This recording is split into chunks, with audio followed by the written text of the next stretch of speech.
This is The Mountainside, and joining us in studio for this episode is David Booth. After serving a 22-year career in the ATF, working at multiple levels in the Bureau, David has recently retired. Prior to his long stint at the ATF, David was a hotshot serving on a wildland firefighting crew. He's a U.S. Army veteran, a father, and one incredible human. I get the fortunate privilege of seeing David pretty much on a weekly basis. I had to pry to get him in the studio. You will not find David on social media, in a book, on other podcasts. He's a true quiet professional, and I'm honored and privileged to add him to the Mountainside guest list. He's one incredible man. This was a great conversation.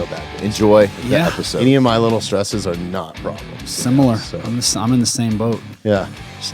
Welcome to the Mountainside. I finally pried you in here. We almost kidnapped you. I know. I appreciate it, to get you in here. David, I'm honored to have you on. We are recording now, so I think I'm going to leave that first little part in. Okay. Yeah, I'm good with it. Although we've known each other maybe about a year now, right? Yeah. On and off 2 years. We frequent the same gym as much as possible, right? Right. You kind of see someone for a few years, but don't know their name. Yeah. And then one day you go, "Hey, how's it going?" Yeah. And it's been a while. And you see all my weaknesses, the true side of me. And the best part I love about you is you're very honest. You're willing to give me some shit here or there. You know what I mean? So I love that, dude. I was like, right away, this dude's cool. This guy's different. But yeah, I didn't know much about you. And then we just have developed this friendship over the last couple of years. And you've slowly given me little tidbits of your background. And the ATF career and law enforcement. Just, to me, it's so fascinating, and it makes a lot of sense with who you are and like my friend circle and why you fit in so well. Yeah. So I'm honored to have you on because we haven't actually had a chance to like sit down. Well, thank you. I appreciate it. And dive into this. Yeah, I appreciate it. It's like you said, first time when I usually go to the gym and you see guys working out, and just first thing you're like, that guy looks like an asshole. And then you find out, oh, they're not. Is that what you thought of me? No, okay. Not you. Because I'm a pretty smiley guy by naturally. Right off the bat, you can tell that you're a kind person. Okay, you're not in there puffing yourself up. You seem very open. You're pretty smiley.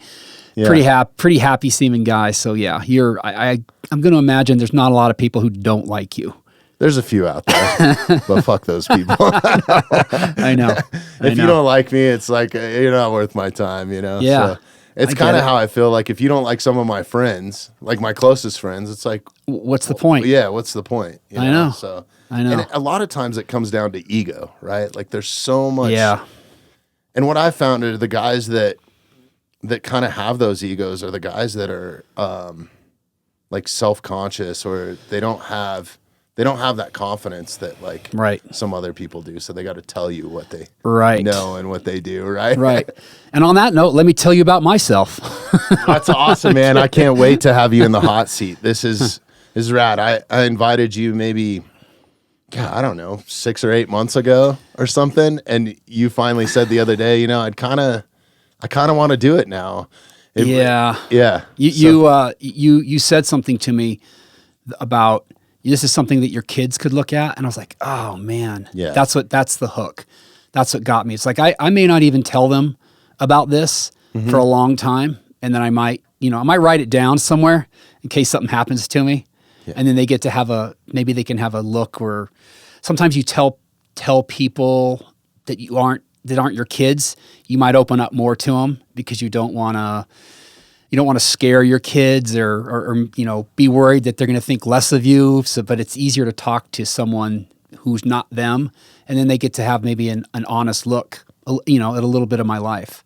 So even though they were a big part of it, it gives me a chance to open up to you, and therefore I get to open up to them one day. They'll get to see it. It's the best thing, man. This is my favorite thing that I do for that very reason, is like archiving some of those people, because what I just recently went through with my grandfather and him passing and the dementia. I wish, man, I wish I could have had him in this seat when he was 100% cognitive to tell his firefighting career and his blasting career in mines and building roads, and just the dude was just an animal, and grew up around animals in the 50s, you know what I mean? And it was just probably the solidest human being I've ever met in my life, and was a prime example for me to be the man that I'm trying to be today, you know? Right. I don't know that I'll ever live up to that. Right. But man, if I had a recording with him with all those stories, because I can't remember back, or like even sitting at lunch with some of his firefighter buddies, that's when I really found out like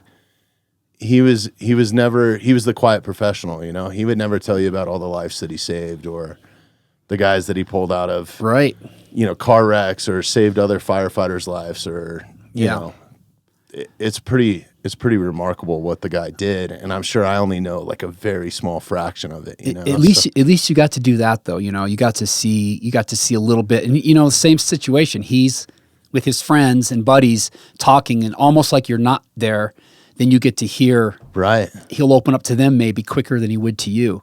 And you get to hear all the good stuff. So it's probably, you know, that was a podcast without being recorded. You're right. And it's pretty cool. I've said this multiple times, but I've started doing it with my kids. Like I try to get them in here individually each once a month, just to sit down and have like a 30-minute conversation about what they're doing and tell them a story or whatever. And hopefully they'll have that someday. But yeah, it's really cool too. Like we've had guys on that I've been like totally intimidated by, like, I don't know if this is a good human being. Like, and I've really like vetted them. Like this dude, Jason Lee, for example, you know, is like, you know, went to the federal penitentiary at a young age and ran with gangs and like just all this wild stuff. Kind of what I was telling you about Casey. Like, you know, but you sit down with them and he's actually kind of, I don't know that it's illegal. I think it is. But he's fighting, you know, for this organization that's like this underground, like total like street fight. Like, it looks like the fights look like a scene from, what was the movie? Fight Club. Fight Club, yes. It's very much like that kind of that atmosphere that they built around it. And the people that run that organization, like no disrespect, or, you know, it's some real gangsters from across the pond, you know? So I don't think any of it's happening here in the States that I know. But anyways, that's intriguing to me. Like, why would you do that? And then when you hear his whole story start to stop, you're like, oh, now I understand why you do this and who you are and stuff. So it's a good spot because there's no time limits on any of these conversations. Like if we go 2.5 hours today, all good. No big deal. Yeah. If we go 4 hours, it is what it is. Do you have any time constraints today? No, I mean, I've got to check on a dog in about 3 hours. Yeah. That's about it. All right. Well, we got plenty of time. Let's dive into this. Yeah. Let's just take it way, way back. Where'd you grow up? I mean, my formative years were like kindergarten through high school were in Carlsbad, New Mexico. So southeastern part of the state, 150 miles from El Paso, desert, a little bit of hills, Pecos River running through there, and apparently a lot of manual labor because that's what my dad thinks that I was put on this earth for. And he still does. He's still around, and That's awesome. When I still go to visit him, we go to work, and it's like I feel like I'm 15 years old again. You know, he tells me what to do, and I do it. and it's just like it's the same. It's funny because he looks at me, and I'm like, is he thinking that I'm the dumbest person he's ever seen in his life? And I don't think he is, but I'm not 100% sure, and I think he wants it that way. But yeah, he was. I mean, growing up, had pretty good childhood, pretty classic American. Mom and dad were at home. Dad worked. He was a veterinarian, and so I grew up working in the animal clinic, and it was like my job was to clean the shit out of the cages, and but I get to help him with surgeries.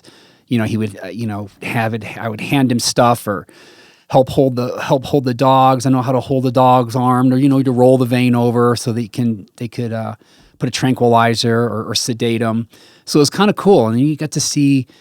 You get to see sometimes monkeys Really? Yeah, he had a monkey that would get out of the cage. It could figure out, because they're smart. They're basically us. And the monkey would open the cage and run around, and they'd have to wire it shut.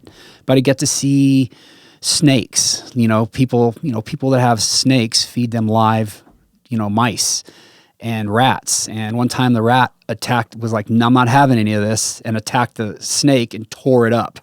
So the snake came in to be worked on, and he was like, I'm not really a herpetologist, but I'll look up stuff and figure out how to This is well before like YouTube. Oh, way before. There's no YouTube. There's no YouTube.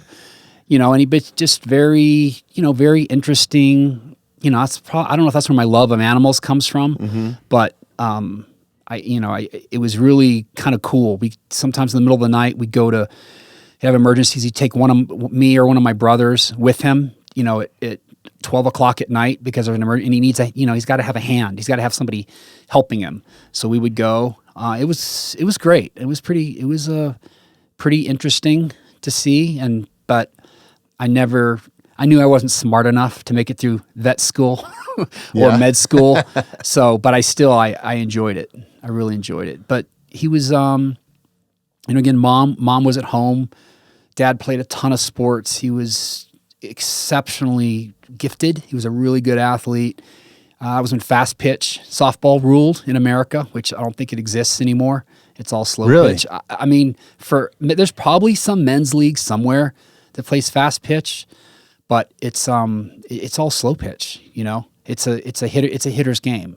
Back then, it was a pitcher's game, but he'd play basketball and he'd play football, and tennis was his number one sport. But so he was gone a lot, but he showed up to deliver the punishment when it was due. So did he have you guys heavily involved in sports and stuff growing up, or was that like an important thing to him? It wasn't. He wasn't. It was he's old school guy, of course. He's born in 1941. But he didn't push us to do anything we didn't want to, except be polite, have manners, be respectful. If you weren't respectful of people, it was you learned once to not do that. I remember we were in Fort Collins. My brothers and I were sitting in the hotel room, and my dad would come up and he would go to continuing education courses for his veterinary license. And one of his friends came over and knocked on the door and came in, and my brothers and I just were laying on the bed, and my dad introduced us, and we said hello, and then my dad sat there and talked to him for a while, and as soon as the guy left, he turned and said, "Get off the bed, stand up." He said, and he was hot that we didn't, and that's when we learned that when you meet someone, you look them in the eye, you shake their hand, and you tell them their name, and oh, man, to this day, it still resonates with me.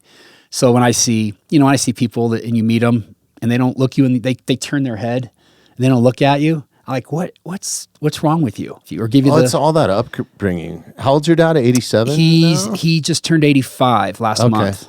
Yeah. Yeah. My grandfather was born in 1940, so around the same. Yeah. So he must have had you at a pretty young age, yeah? He and my mom were married. They're same year. They were married at 22.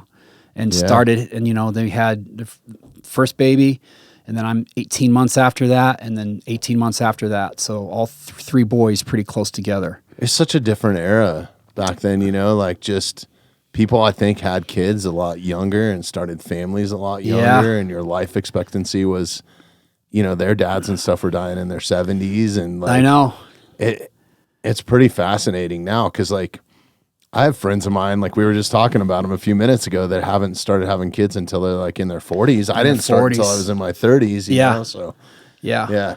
You think too, it's really strange about how, we're coming up on 100 years of the Depression, right? And it affects, my parents were close to it.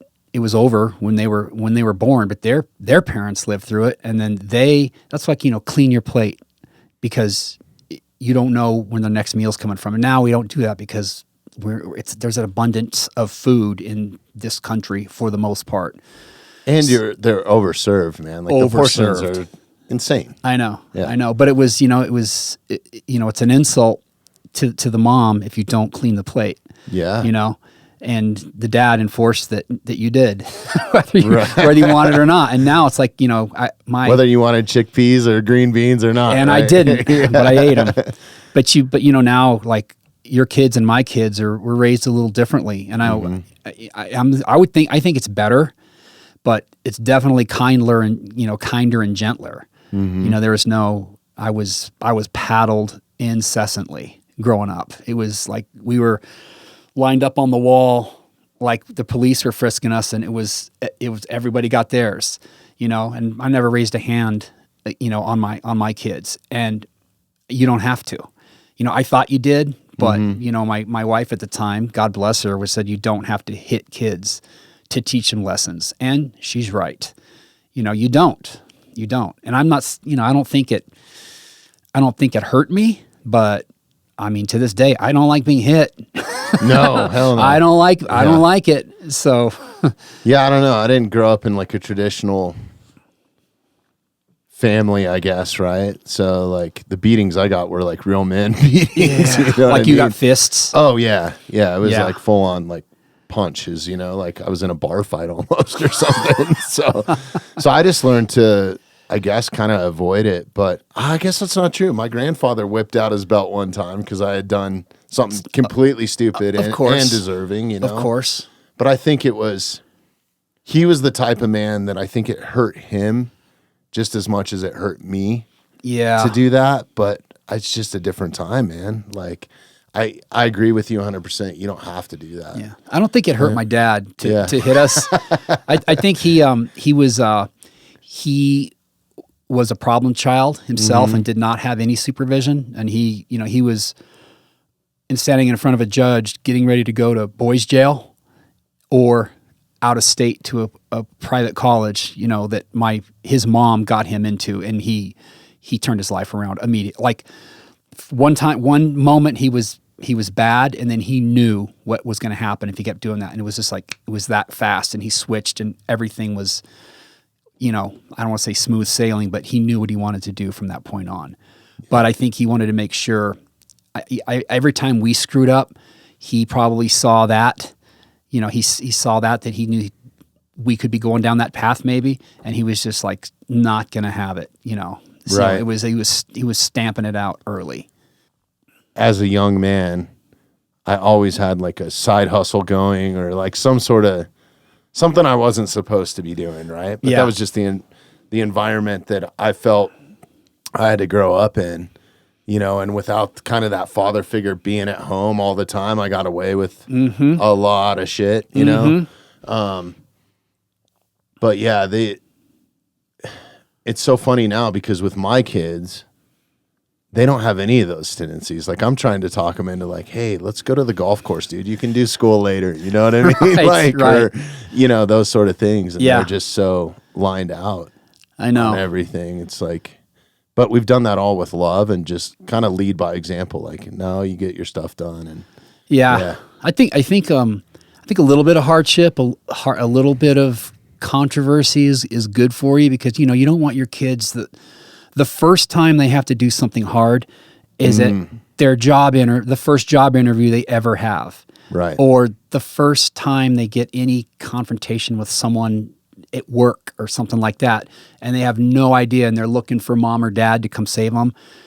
It's too late. You're gonna maybe you'll figure it out or maybe you won't. But I think a little bit of failure early huge. It's huge. It's I think failing is, I think everybody would agree who succeeded in anything, because nothing ever goes everybody's way all the time. I think a little bit of failure is good for you. I think you're 100% right.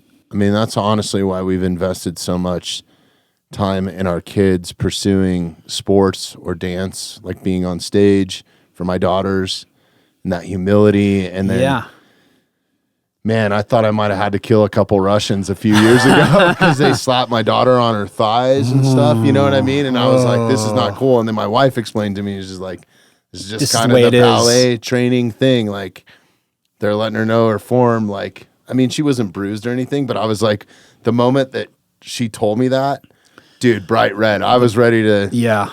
Your blood was I was ready to kill somebody. Yeah. You know what I mean? I think ballet is like the Navy SEAL of sports. Oh my God. I mean, it's so brutal. It's brutal. What they go through, man. It's unbelievably brutal. Spinning on bloody toes. Yeah. And blisters. And I mean, when you're 30, do your feet look normal anymore? No, I didn't marry. Luckily, I'm not a foot guy, and I didn't marry my wife for her feet because she was a prima ballerina. Oh man! And for a long time, and still, teaches ballet and stuff now. But yeah, it's murder on their body, man. I mean, they're great posture though. Incredible, yeah, incredible people and incredible drive. Like it translates over to, like, my youngest daughter has really gotten into skateboarding lately. And what she's learned and picked up, like, in the amount of time, I think it's just the balance and the body awareness. Mm-hmm. It's kind of like gymnastics or something like that. Yeah. Right? Like you just have this different, like, body awareness. Yes. And even my son growing up in a ballet studio has made him better on the football field because he was either like, he was going to sit there on his iPhone, which we don't let him do, or the tablet or whatever. So if I wasn't around, he had to dance. He had to dance in class. No kidding. Yeah, my wife would make him lift the girls and do all the stuff that, a male ballerina does. Yeah. Or I don't know if they call them ballerinas. I don't know what they are. I should know this. I mean, I live in the house with like 3 of them. Yeah. I mean? Yeah. But man, it's really translated to him in playing football and just, I think what I was getting at is I think sports are really good for that, to teach you kind of that discipline, to walk into moments where you're afraid, to go in, to be on some sort of stage or platform where everybody's watching you, I think is a good thing. And then to not quit, especially like a heavy contacted sport or wrestling or any of those like combat sports, jiu-jitsu. It's all just very humbling stuff to get your ass handed to you. Absolutely. That was a thing you said about quitting. Was my dad would we could start anything you wanted to. He said, but you will finish the season. Yeah. If you don't like it, you're not going to quit. That's always been my rule. Is like, if you want to do this and we commit to it, you have to see it all the way through. And then we can talk about, did you like this or not? You know? Well, now you got to drop cash for your kid to play on the high school, whatever team. It's unbelievable. Back then it was like everything was mostly covered. They give you, you had to probably provide your own shoes, but you got uniforms, you got the school paid for it. And now it's like, I mean, not only that, you want to play more than one sport. I guess you better have been playing that sport since you were 3 years old. It's so crazy. It's thousands of dollars now. It's almost kind of like a rip off or a scheme, man. It's just like another way to get your money, Yeah. I get what they do with some of these organizations and stuff like that.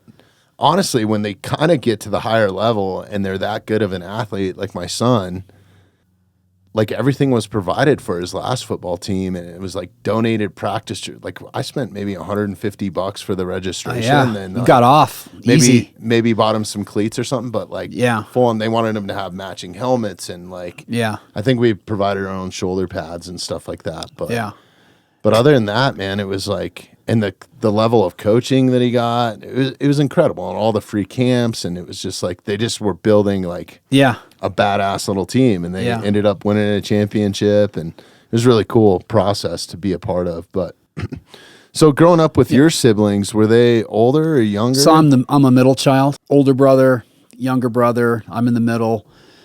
We had like older brother wasn't too much into sports. My younger brother wasn't, but was and is the most.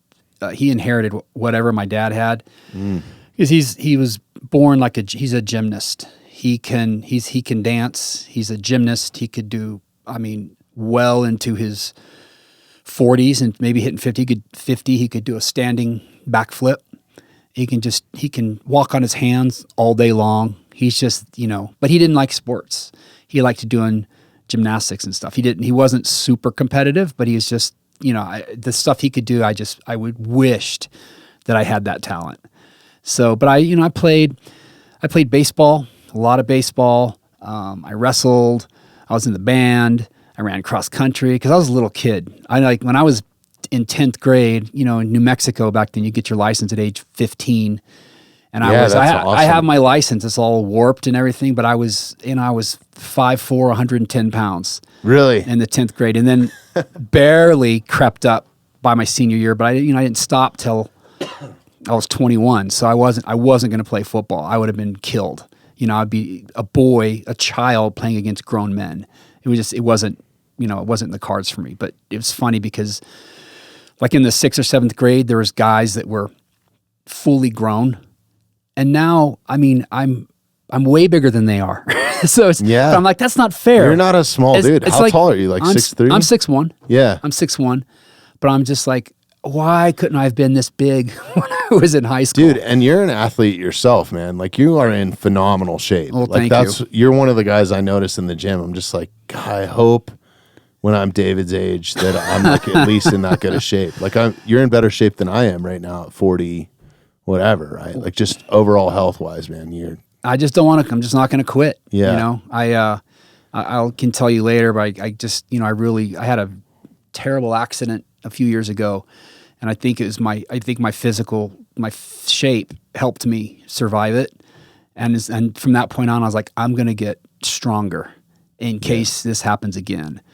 But yeah, growing up, I was okay athlete. I wasn't too motivated. I wasn't okay. It takes a lot of motivation, right, to be good. Yeah. I wasn't going to play varsity sports. I wasn't going to go to college. Nobody was offering me anything, and it was never even on my radar. I knew that wasn't in the cards for me. And after, mostly what I did with my time was I was a bus boy, and I hauled hay, and I painted houses, making and I that money. Mowed lawns. Yeah. Yeah, I wanted to make money, and I, bought my own truck, my own motorcycle, had help from my dad, and I paid him back, no interest loan.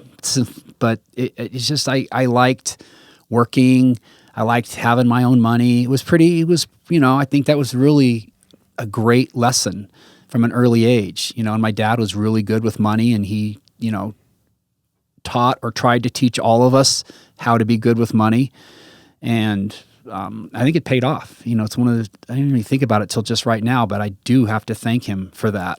About it. It's an important skill, man. It's like managing that, especially in this day and age, because everything's at the touch of a fingertip to buy. Oh, it's too easy. Like Amazon just delivers it to your house the next day. I know. And then you get it and you're like, oh, this piece of garbage. I know. Or whatever. And then everything that you're on now, they're force feeding you an ad, and you're going to hear a couple ads during this podcast because that's okay. what pays for it. You know what I mean? I get it. It's like just the world we're living in. Yeah. But like everything's so easy. It's so easy to spend money now. A little harder to make it, I feel like. Yeah. You Absolutely. used to just be able to raise your hand and be like, hey, can I go buck hay or whatever and find a job like that, And my buck now hay, there's all these rules, like you got to be a certain age and you got to have insurance at home, and like it's stupid. It's like you're kind of stifling the future of America a little bit by all the rules that you're putting in place. Yeah. And, yeah. When you mentioned bucking hay, it's like since we don't have like a mandatory serve 2 years in the military in this country, which I don't think is a terrible idea at all, but it ought to be, you're bucking hay for a summer. It's the worst, man. It's especially awful. I was allergic to it, and I still am to this day. Man. And we couldn't afford like Claritin. I don't even know if that shit was around. I don't think it existed back then. Flonase or like all the crap that I take now. I just went and spent $100 at the pharmacy the other day on just shit to get me through the pollen. Yeah, I know what you did when you were bucking hay. You just went. Oh You just wiped your sleeve. I mean, I would be running, eyes red, hives. Like I would have to immediately come home and like take a shower. Yeah. And we're talking like semi loads of hay, like 8 hours a day for like. I think those ranchers or the feed store was paying us like $4 an hour or something, you know what I mean? Or whatever it was. Yeah. It reminds me of that scene in Napoleon Dynamite where they're at the chicken farm. Yes. And then they like serve them lunch and it's just raw eggs and like white bread with flies and shit on it. We got some sandwiches for you boys, It was kind of one of those sort of things. But I was, remember ours was 12.5 cents a bale. Mm-hmm. And so you stacked as fast and as many as you could, and we worked. That's a good way to do it. Well, we started at like 9 o'clock at night. It was too hot during the day, So we would just have a tractor, had a flatbed, and you took your turn. You're either on the flatbed or on the ground. You pull up and the bottom guy throws and the top guy stacks. And you just took turns, and then the job you didn't want is at the top of the barn. When you got inside and you got up high and all that heat and the dust, it was oppressive. It was like, probably today it's probably against the law to make kids do that. You'd have to wear a mask and have all the PPE and safety glass, mandatory 15-minute water breaks. And, we're just killing that culture left and right, like with what they're doing on so many different levels on the government side of it's just so many different things. Like we have a lot of those guys on the podcast and people from that agricultural community, man. And the survival rate is the only reason that they're doing it is because it's what their families have done for generations, what I found. And they want their kids to be able to have, those kids are different type of humans, man. They're tougher. They're more resilient, incredible kids. Farm boy and farm girl strong. Yeah. It's a real thing. And it's the mental strength of it too. And I think, growing up with your dad and the veterinary side of stuff and him making you go to work with him, I lived this really kind of cush lifestyle compared to what my grandfather did or some of my uncles did in manual labor. And I was able to do that as a young man, working with them. But I attend all these crazy events now for my job and get invited to this, and I get to sit down with you on the podcast, and God, how do I show my kids that hardcore work ethic? And so I still continue to I do all my own yard work. I'm not hiring anybody to mow my lawn or fix the house, or I'm going to do as much as I can, change our own oil and come on, I'm going to teach you how to change the oil on the Tundra. And that's why I don't drive a new truck, those old school trucks, occasionally we got to work on it. So you remember I had a Datsun pickup truck was my first car, and I could change the water pump. You could clean the carburetor. I don't think cars have carburetors anymore. You could change the oil. 4 single belts on it, right? Yeah, you could change the oil. You could do stuff like that. Now, I'm just first of all, I don't know how to get the plastic cover off the top of the engine. And then, oh my God, I'm just I don't know. The brand new cars are crazy. Yeah. I mean, the Toyotas and stuff, the gasoline still driven cars when you get out of that EV side. But the moment that you have any sort of EV component, you can't do it. You're fucked. Yeah. You need computers and and training. Yeah. It's no shade tree mechanic type stuff. I mean, that's one crazy thing about YouTube is on some of the newer cars I have tried to figure it out yourself. And you just Google how do I change this sensor in the 2018 Ford Explorer, in the family vehicle? Yeah. And somebody will walk you through it. It's pretty impressive. Yeah. Yeah. It's funny. We're talking about how things have changed, and for kids, everyone wants to complain about, millennials and Gen everything else, and everyone's over 30 is a boomer or whatever. But you know what? There's still kids with great work ethics. There's still kids who they don't think the same way that we do, but they work hard and they have great work ethics, and it gives you a little bit of hope. Of course, I feel that way about my kids. Great work ethics. They work really hard and they don't like lazy people. And I'm like, well, okay, you're going to be okay then. Perfect. you're going to be fine. That's what we need to raise. I mean, my kids are very much the same way. To the point where they'll call me out on some stuff, or if I'm slipping up a little bit. Right. You're like, Dad, you're really going to eat that piece of cheesecake? I'm like, yes, I am. They come by and give you a little pinch.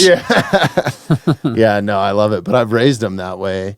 And I think that it's really cool now because I have a teenage daughter that's a freshman in high school. We're around I have teenage girls in the house, and her friends are constantly coming over, and then my son, is 13.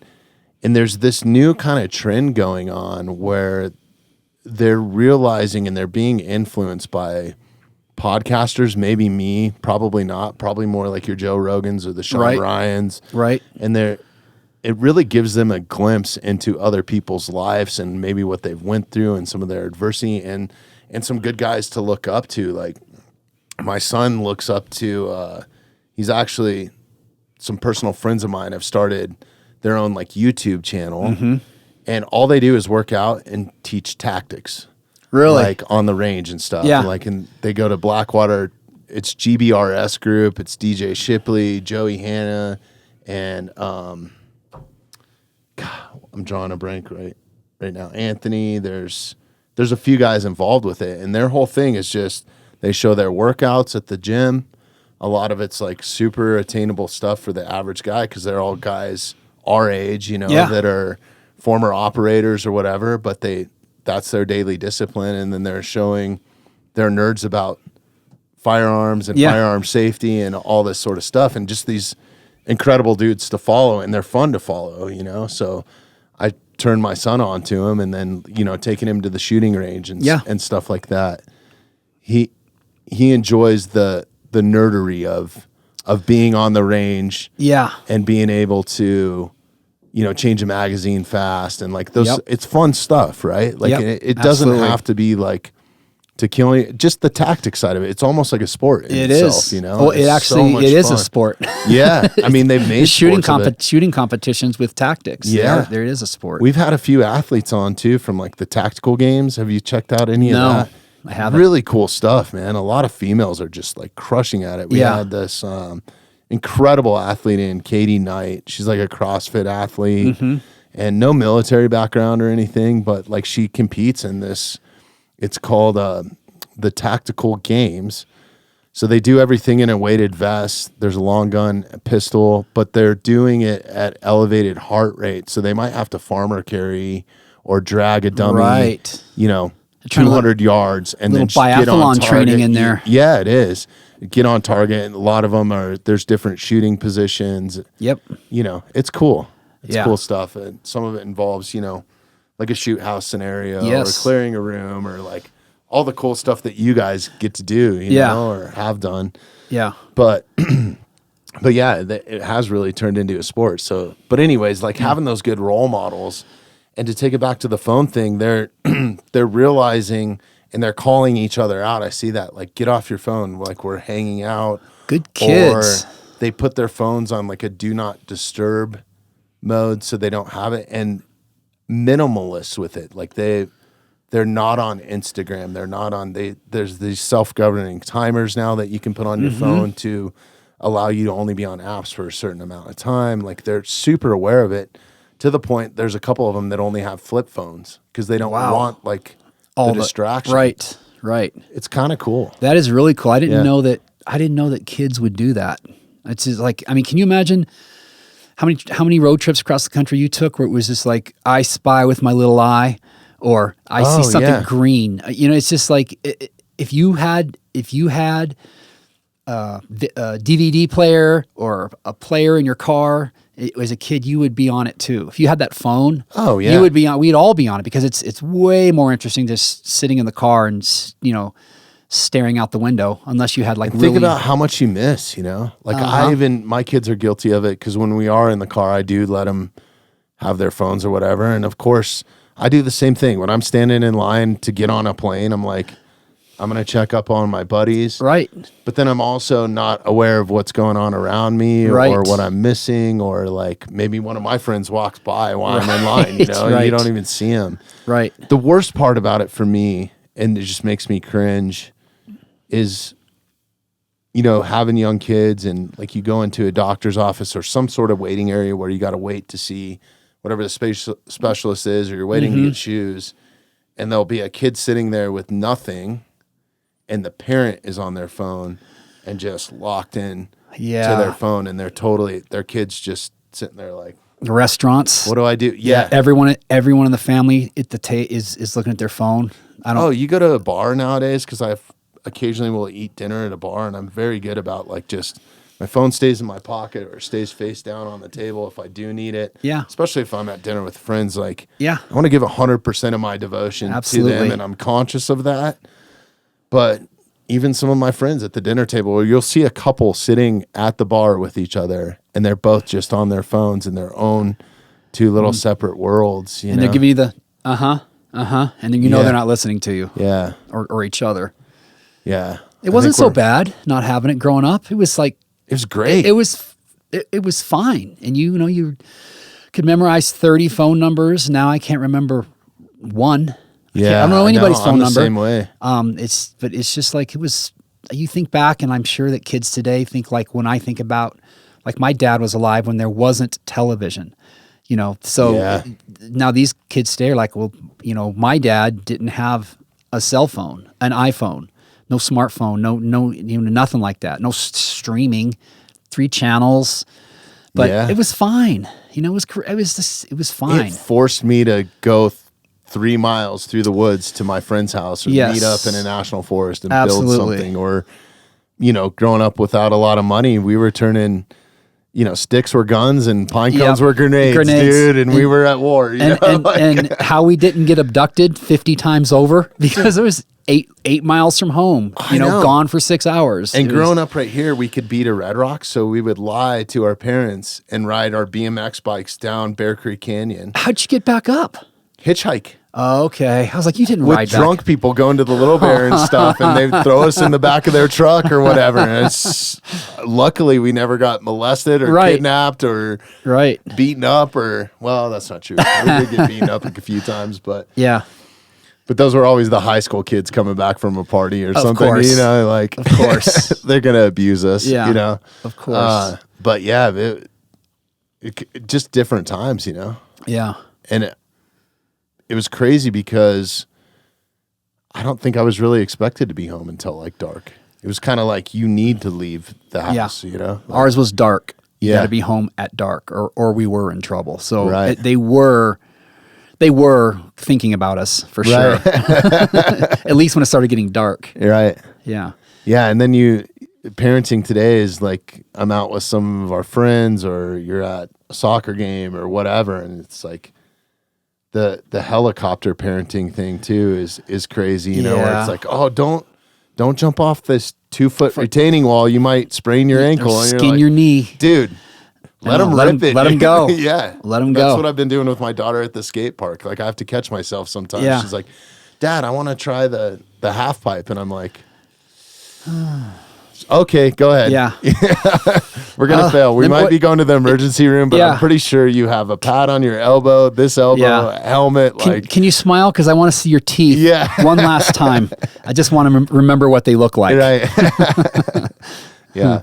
No, it's good stuff. So transitioning like into high school and stuff like that and playing sports, at what was kind of the next move for you? Were you expected to go to college, or how did you find yourself going into law enforcement? It was weird because I kind of in high school thought I kind of like to be a police officer or a dentist. Really? I know. I don't know why. Two totally separate things. I don't know why. Yeah. So I went to Baylor for 2 years. Okay. And I hated it. That's outside of Dallas. It's right? Waco. Waco, that's Waco, right. Texas. Yeah. And I went and I realized, man, I shouldn't be here. These kids are smarter than me. I have no interest in chemistry and biology.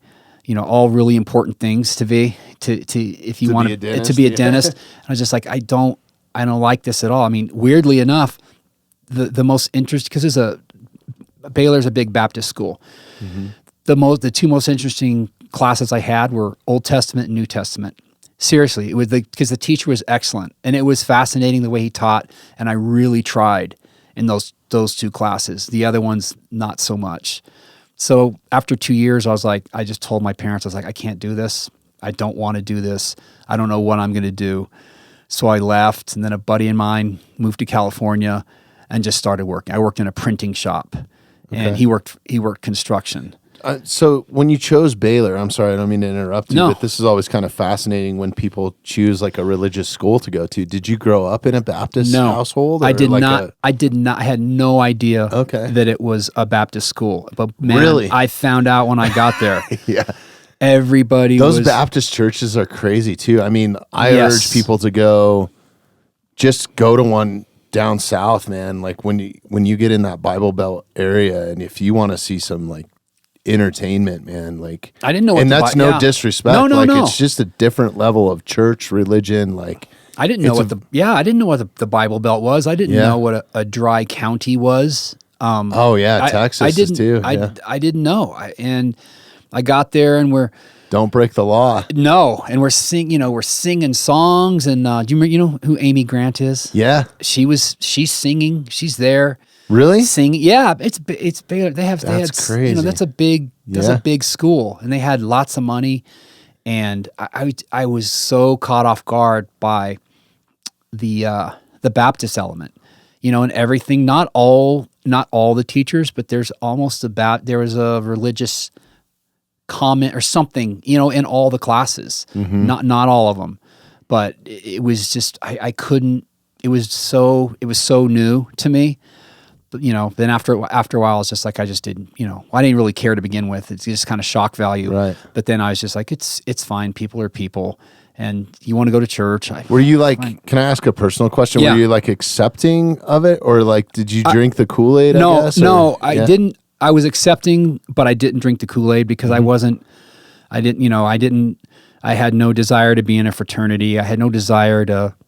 I didn't need to fit in mm-hmm. That way. But it might have turned me off a little bit because it was so in your face, yeah. Man. It just never stopped, and it's kind of tiresome. So, and the ridicule if you don't like, consent, right? Yeah. I was a nice enough guy that I'm sure everyone just thought I was. I'm just polite. Yeah. But I when I left, I was glad. Mm-hmm. I wasn't sad about it, but I realized, man, I should have done something else. And when I ended up working for a year, and then the same buddy goes, "Hey, the Army recruiting office is right across the street from where you're working." He goes, "We should go over there tomorrow." And I go, "Okay." We just go in there. Next, we're signed up to take the ASVAB, and we sign up. We're in the Army. And it was that in the Army. Yeah, it was that fast. Wow. It was that fast. And the recruiter, it's like here's another recruiter lying to a kid story. I was like, "Hey, can I how do you get into airborne school?" He goes, "Oh, you just walk over there and apply. They take everyone." I was like, "Oh, okay." So when you're in base, you don't have 1 second to yourself. You don't just walk over and say, "Hi, I'm David. I'd love to be in the airborne program." So it doesn't work that way. But it was Fort Benning, Georgia. This is 1987. Basic training, and that was a shock. He thought finding out what Baptists was a shock. Right. Basic training was a shock, especially at Fort Benning. Fort Benning, and it was there's some hammers over there. Home of the infantry. Yeah, and the Rangers. Right? And there's Rangers at Fort Benning too, and you get off you go to the processing center, or you walk through and you get all your shots, and you sign up for the. Have money taken out for the college fund and all this kind of stuff. And then you get all your gear, and then you get put on the cattle cars, and then you're rolling to the place and you're like, "Oh, I wonder what this is going to be like." And you see them running down a hill at you, and everyone's just like, "Oh shit." And it's get out, it's a grab, it's thrown to the ground. You're waddling around with 2 duffel bags, and they're trying to line you up, and you can't look them in the eye. And I was just like, is that how you meet your drill instructors? They just come running off the hill? Yeah, I wouldn't say it's meeting. Yeah. I would say it's, this is your assaulter for the next. What did your parents think about you? My dad didn't care really because, my dad was, when he graduated vet school, he got a letter, it was Vietnam era, he got a letter saying, "Congratulations, you've been given a commission as a captain in the United States Army." Damn, did he go? You have to, he was drafted. Yeah. And, and if he didn't, he'd be drafted as a private. And if you're a private, you know where you're going. Wow. So he got a choice of, do you want to go to Vietnam, or do you want to go to Utah? So my brother and I were born in Utah in a military base. So he chose, it was weird because I thought that he'd be working on horses or their canines, but he was a meat inspector. He was in charge of, because he's cattle. He's a veterinarian. He knows about diseases and stuff. So he was already a vet, or I'm sorry, he was a veterinarian. He was a veterinarian. Yeah. And then he came in and he goes, he goes later on, he goes, Dad, the basic training and stuff that I got was nothing to what you got. It was just, I think he went to Lackland Air Force Base or somewhere in Texas. And it was kind of a gentleman's basic training. And yeah, if you're a doctor at that point, right? Yeah. It's like, what are you going to do to me? Beat him up for 3 days? Exactly. Exactly. So he, he was stationed in Utah and for a few years. And that's where my brother and I were born. And he said, yeah, it cost me $10 each to have you and your brother. Wow. He goes, I like the Army. Yeah. I like the Army. That's awesome. Yeah, but my mom was not real happy about it. She was really upset. But, just I get on a bus in Carlsbad, New Mexico, take the bus to El Paso. They put us up in a room, and then they fly us to Fort Benning, Georgia. What year was this? 87. Okay. Yeah. So we weren't really had Desert Storm happened? No, I was a total peacetime soldier. Yeah. But it was, you usually go to, after you do your basic training, and I mean, it was really cool. There's some really cool stuff to do, but it's just like your mindset has to change. If this is my life, this is what I'm doing, I don't just let everything else go. Mm-hmm. This is what you're doing. And, unfortunately in the middle of it, my brother died. He was killed in a car accident. Oh, so man. I didn't, I talked to my, Your older? My older brother. My older brother. So I talked to my dad about it on the phone, and we just decided that I would stay because there was I would go, I'd get recycled. They were going to let me go and everything, but I would have missed enough to where I think they would have started me somewhere else. And I had my best friend. We weren't in the same platoon, but we were in the same company. So I couldn't talk to him all the time, but I could see him and go, hey man, this really sucks, huh? Give him the look of like, oh God, what did we do? Right. But it was, nice having someone there that I knew. And you end up making friends with almost everybody there anyway, but it's kind of nice going into it knowing that someone is also going through the exact same thing. Absolutely. A familiar face, right? Yeah. So after that, and then after basic training, you normally get sent to, AIT, Advanced Individual Training. I don't know if they still call it that. And people will go off to bases all over the country to be a military policeman or a mechanic or a whatever. But I was in the the infantry series starts with 11 in the Army, and so we graduated on a Friday afternoon, and we got like Saturday and Sunday off, and like his and my mom's came, so we saw them. Monday morning, we're back in the exact same place, and they treat us like it's day one, all over. Of course they do. All over. There was zero let up, and just none. So after seeing, that must have crushed your parents, right? Like losing a child. And absolutely. And I'm sure it messed with you mentally. Yeah, it wasn't easy. It was. And you're in basic training at that point? That's crazy. Yeah, I'm on a. The weird thing was, the whole company is behind doing whatever, and they called me out and told me to go to this phone, and call my parents, and I did. So my back's to them, and they tell me, I just break down. Yeah. And I gotta walk off around the corner, and I'm sitting on this loading dock, just bawling my eyes out, and some other drill sergeant from some other company walks up and he starts giving me a bunch of shit because he probably just thought I was crying and sad because I was in basic training and wanted to go home, and it's funny how he changed instantly when I told him. So then he walked me back into the company area, and it's so funny because all these hard ass drill sergeants who their life is to break you down and to build you up and make you work and to listen to everything they say. Their demeanor was so different because they were people. They were talking to you like people, and that kind of threw me as well. And that's where we figured out, I've discussed that I would just stay and continue Probably on. made you gain a new level of respect for him, right? Yeah, no, it was, I was young, I'm 21 and I'm just 22, and I'm just like, I knew them for what they were, which was hard ass drill sergeants. I was like, God, these guys are evil. They're just punishing us to punish us. I'm not learning anything. I'm just being punished for breathing.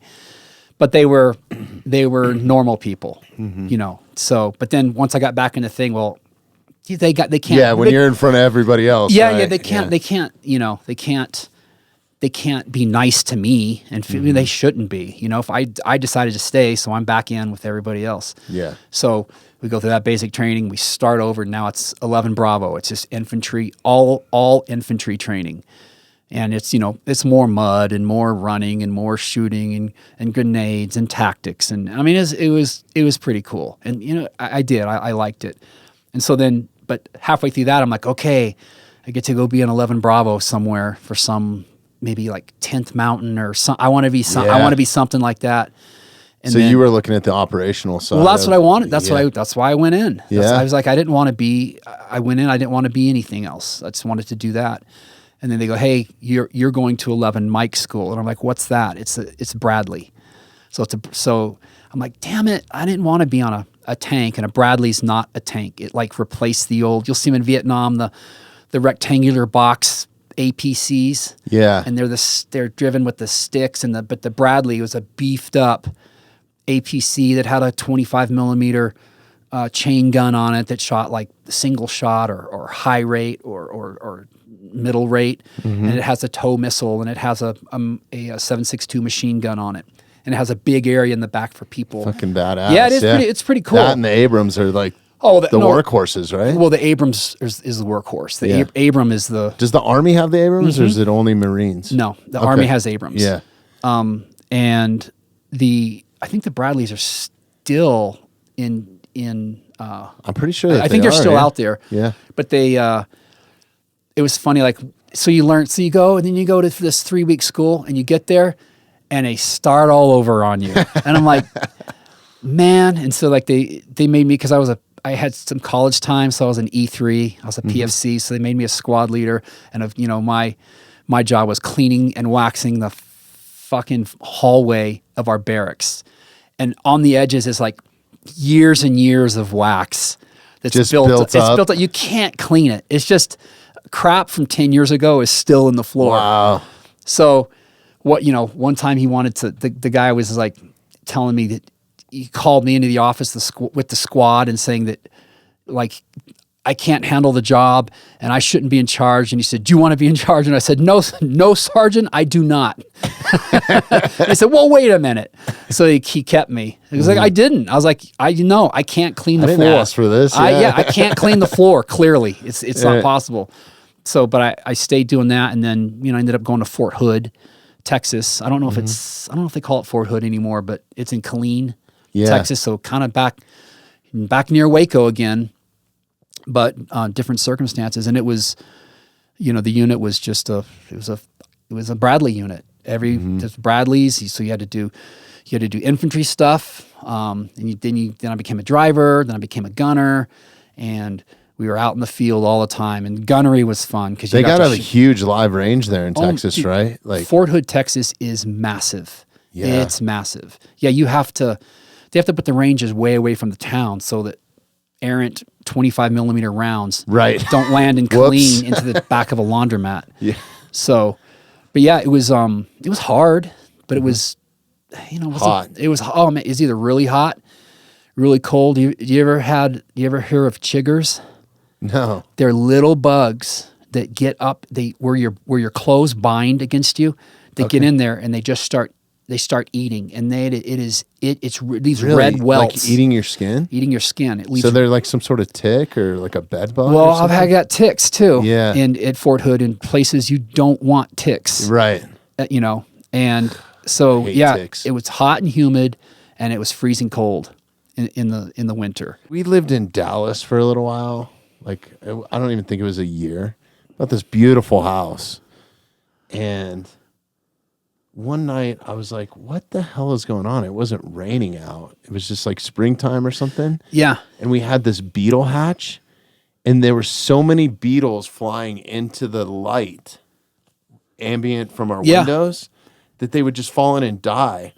I literally had to take a leaf blower the next morning. To blow them away? Blow them away. I mean, it was thousands of beetles, and I was like, fuck this, dude. Have you ever heard of Mormon crickets? No. So in Reno, where I lived for a while, Mormon crickets, they have these migrations. Like, you ever heard of tarantula migrations? Yeah. These Mormon crickets would migrate, and they're big crickets, and they're blood red, and they're disgusting looking. And they would invade up the wall, up the screens. It's like a plague. It is a plague. Wow. And you can't, like, when we go to the shooting range, it was way outdoors in the desert.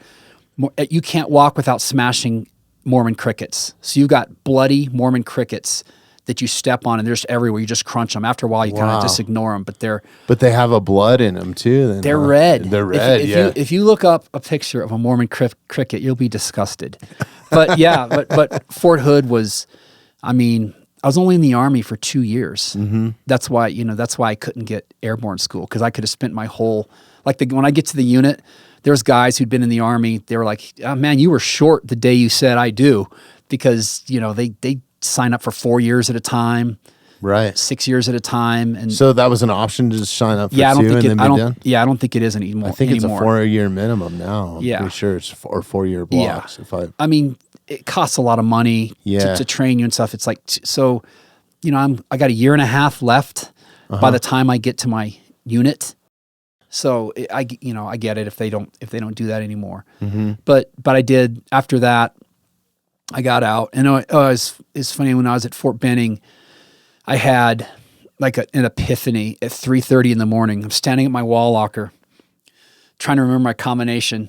There's lots of screaming and yelling going on, and let's go, and I was just like, okay. I was like, I'm going to do my time. I'm going to get out of here. I'm going to go back to college.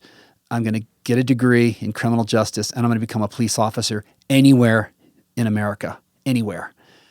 And it was like, after that, it was kind of so easy. It just hit you like that. It hit me like that. 3:30 in the morning. Well, because I'm standing, and I was like, I don't want to do this. Yeah. For the rest of my life, and I didn't dog it the rest of the time I was in, but I think that's why a lot of young people go into the military out of high school, and I should have gone in probably for 4 years out of high school. I shouldn't have gone to Baylor for 2 years. I needed to. I wasn't bad or anything. I just wasn't mature. And I didn't know what I wanted to do. And sometimes when you find out what you don't want to do, it helps you find the thing you do want to do. And I did not want to be in the Army the rest of my career, It's so crazy. Like, we've had so many moments. I've had so many conversations in here. And a lot of them have been these divine moments, and it's exactly at 3:30. I don't know if it's a correlation, but well, that's when I wake up now in the morning at night. It's so crazy, yeah. Yeah. I don't know. But it's kind of wild. But anyways, for our regular listeners, their minds are blown right now. Oh, really? Like the 3:30 3:30 in the morning. I did people not. have had these just like mine was life-changing things. Mine was literally 3:30, because I looked and I was like, oh, God, what am I doing? Wow, that's crazy. That and 3:33 for some reason. Really? Yeah. Yeah, that is weird. I don't know. I guess a lot of people think that there's a whole thing like on YouTube and this whole community that think that that's kind of when God's calling on you, is sometimes that like people randomly will wake up at like 3 o'clock in the morning and can't fall back asleep. Really? Yeah. It's not to go pee? For me, it is. Me too. Yeah.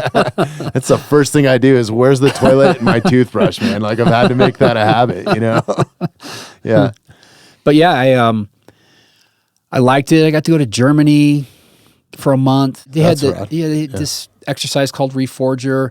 I don't know if they still do it, but it was like, that's when, the Soviet Union was still the main threat to Europe. So there's tons of... Before the wall came down and all that, right? Yeah. Or did the wall come down in 85? 83? I thought it was it 80? And it was under Reagan, which could have been... I thought it was later. I thought it was 80. Was it? Yeah, look it up. 89. So November it was still 9th. up. Yeah. It was still up. So we would go there, we'd drive around, we'd practice, our formations. We drove all over Germany. You'd have to, because that in case... In the tanks? In the Bradleys, yes. Wow, that's everything. cool. We drove on the highways, like drove on the Autobahn. No way. 60 miles an hour, whatever the Bradley would do, for hours and hours and hours, and you're just vibrating and shaking the whole time. Wow. So I was a driver then, so I got to do that. Were you always designated as a driver, or were you on some of the firing systems? No, you fought when you get there. All the new guys are the infantrymen in the back, and then as time goes on, they'll move you up to a driver, and if you want to, you can be a gunner. So you get to move up. Yeah. So why not just try something different? How fun is it shooting that artillery? Unbelievable. I bet. It is incredible. We'd have these live fire exercises, and like my vehicle had the lieutenant in it, so he would get out and go do stuff and just fire at the targets downrange. And man, they'd have these wide open fields, and they'd have Bradleys online, they'd have Abrams, they'd have artillery like mortars going off. They'd have a guys running forward doing a Bangalore torpedo you're shoving pieces of a pipe with explosives together, and they're putting them on barricades to blow them up so that you could advance across them. Through, yeah. They had helicopters, they had Apaches shooting Hellfire missiles. It was incredible. And I actually one time rock and roll. Yeah, and so no one was around, so I thought I want to open the hatch and stick my head up and fire one round with a 25 millimeter cannon. It's like 25 millimeter cannon, with the casing and the bullet. It's about this big. It's crazy. And I fired it, and the concussion was so bad, I just it hurt. So I just lowered back in, put the hatch down. I said, I'm not going to tell. I'll probably get in trouble for doing that. So I'm not going to. I just wanted to see what it was like. Ears are bleeding and shit. It was. It's like getting smacked in the face. That's so crazy, man. But I can't imagine. I have some beer steins that were made like 40 millimeter, and that's huge. 105 out of a C-130. Yeah, that's way. I can't imagine. Yeah, because you think what a 30-06 round does, or like a 7 millimeter or something. I know. That's crazy. Know. Yeah, or like a 300 Win Mag. If it's against if you're not ready for it, it's it's like punch. Getting kicked by a mule or it something. Is. Yeah. So that kind of stuff, and you get to throw hand grenades, and that was cool. And I think it actually.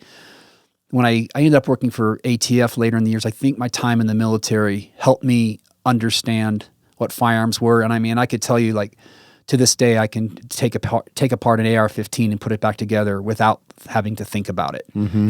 The older style, the original style. It's so easy for me to do because I did it 5,000 times, cleaned it so many times when it was already clean. But it was a great experience. I have no regrets going into the Army at all. But I'm no regrets of getting out when I did either. And you got a pretty cool assignment too. You could have been a line cook or something. I know, yeah. Cutting lettuce. Yeah, my friends tell me that's what I really did. That I was actually a cook, and I'm making all this up. Right. But yeah, I got out, and I wanted to go back to school. Mm-hmm. And I was like, and I think I'll go on the Guard, National Guard, for a year. So I went in the Guard, and it was a chaparral was the system. It was like a little tracked vehicle with a bubble and 2 missiles on either side of it. Really? Moved like this, and it was meant for shooting down aircraft. But I don't even know if they use it anymore. But the National Guard versus the active Army were 2 completely different scenes. Yeah. It was disorganized. No one cared. And I just I screwed up again. I went into something I shouldn't have done it. But I did my year, and I was done. And I was just like, but that part's over. And I finished school. It was. So you were in the National Guard while you were going to school then? Yes. Okay. Yeah. And then I actually, where I was going to school was Western New Mexico University in Silver City, New Mexico. And I'd always wanted to, and I knew what hotshots were. Mm-hmm. I was like, oh, those guys. I knew what smoke jumpers were and what hotshots were, and I was like, man, I'd like to. I'd really